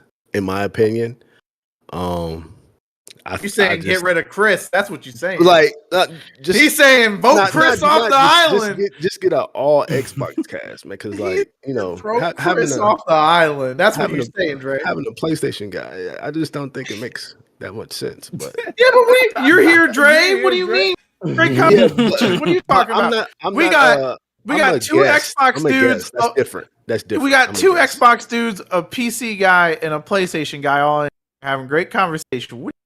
Hey, I heard PC is Xbox, so the PC guys can. Oh yeah, Bless Red Xbox. There you go. All right. We got start make Bless Red a regular member. He's in here enough as it is, anyways. Hold on, Smooth. Wasn't you talking about having a draft? Trade? Yeah. Yeah, I was talking about having a draft, signing free agents, like, you know what I mean? You're just trying to get motherfuckers to actually to actually be consistent. No, for real. Like, here's the thing. I thought of many things, right? Because some of the common complaints that we get on Planet Xbox is that there's too many anti-Xbox guys on here that we shouldn't call exactly. Xbox. That's what I'm saying. That's what I'm saying too. Which, I mean, I get it, but the thing is, like, I feel like I can't. Well, we only got one. It's really Chris is really the only one. Being critical of Xbox is not anti-Xbox. People are fucking stupid. Yeah, that's what I'm saying. Like, Chris ain't even a hater though. Like, if you're talking about that's true. That's a fact. That's a fact. If people are Yeah, if people are talking about like Dope as J, like he's critical of Xbox. He's not anti-Xbox. Yeah, people are just critical. people are just stupid. They don't see the line. They don't understand like context. They don't understand like they just say shit. They don't understand anything. So yeah, so I don't like and I now have I done an all Xbox crew? Now I try, playing Xbox has never really been an all Xbox podcast, even as much as I would, like it to be. Sometimes here and there, I like having like that other voice and whatnot. And then when I did have an all Xbox crew, that shit imploded. I'm trying to think of what else. I've had like multiplayer. I had the original Let's Talk games. This is before Dre, the 2-man show. I had that. I had are you guys gonna bring that back, by the way, or what? Because I missed that shit. That shit was good. I have a newborn, so probably. Okay. I like those. Those are some good shows. Yeah, but I don't know. I mean, I don't like. I do want to switch things up, like cast wise and whatnot, which is easier. I mean, nobody gets like paid. I don't get paid for this podcast or anything like that. I don't get paid for this. I spend 2 hours, 2+ hours a day. I don't see a damn dollar out of this. But no, just to see help a brother out, donate to my channel. Just to see where the conversation goes. But like, you know what I mean? I have a trade, but Ole Man Logan's off limits in the trade. He's untradeable. So that's what BG said on Sunday. He like Logan about the only guy you got is good over there. Consistency is key. Damn. I was like, yeah, Logan's untradeable. This dude Addict was like, yeah, if you stop play Xbox, Logan would be a nice person to add. So I was like, what the fuck? Why are everybody trying to grab Logan?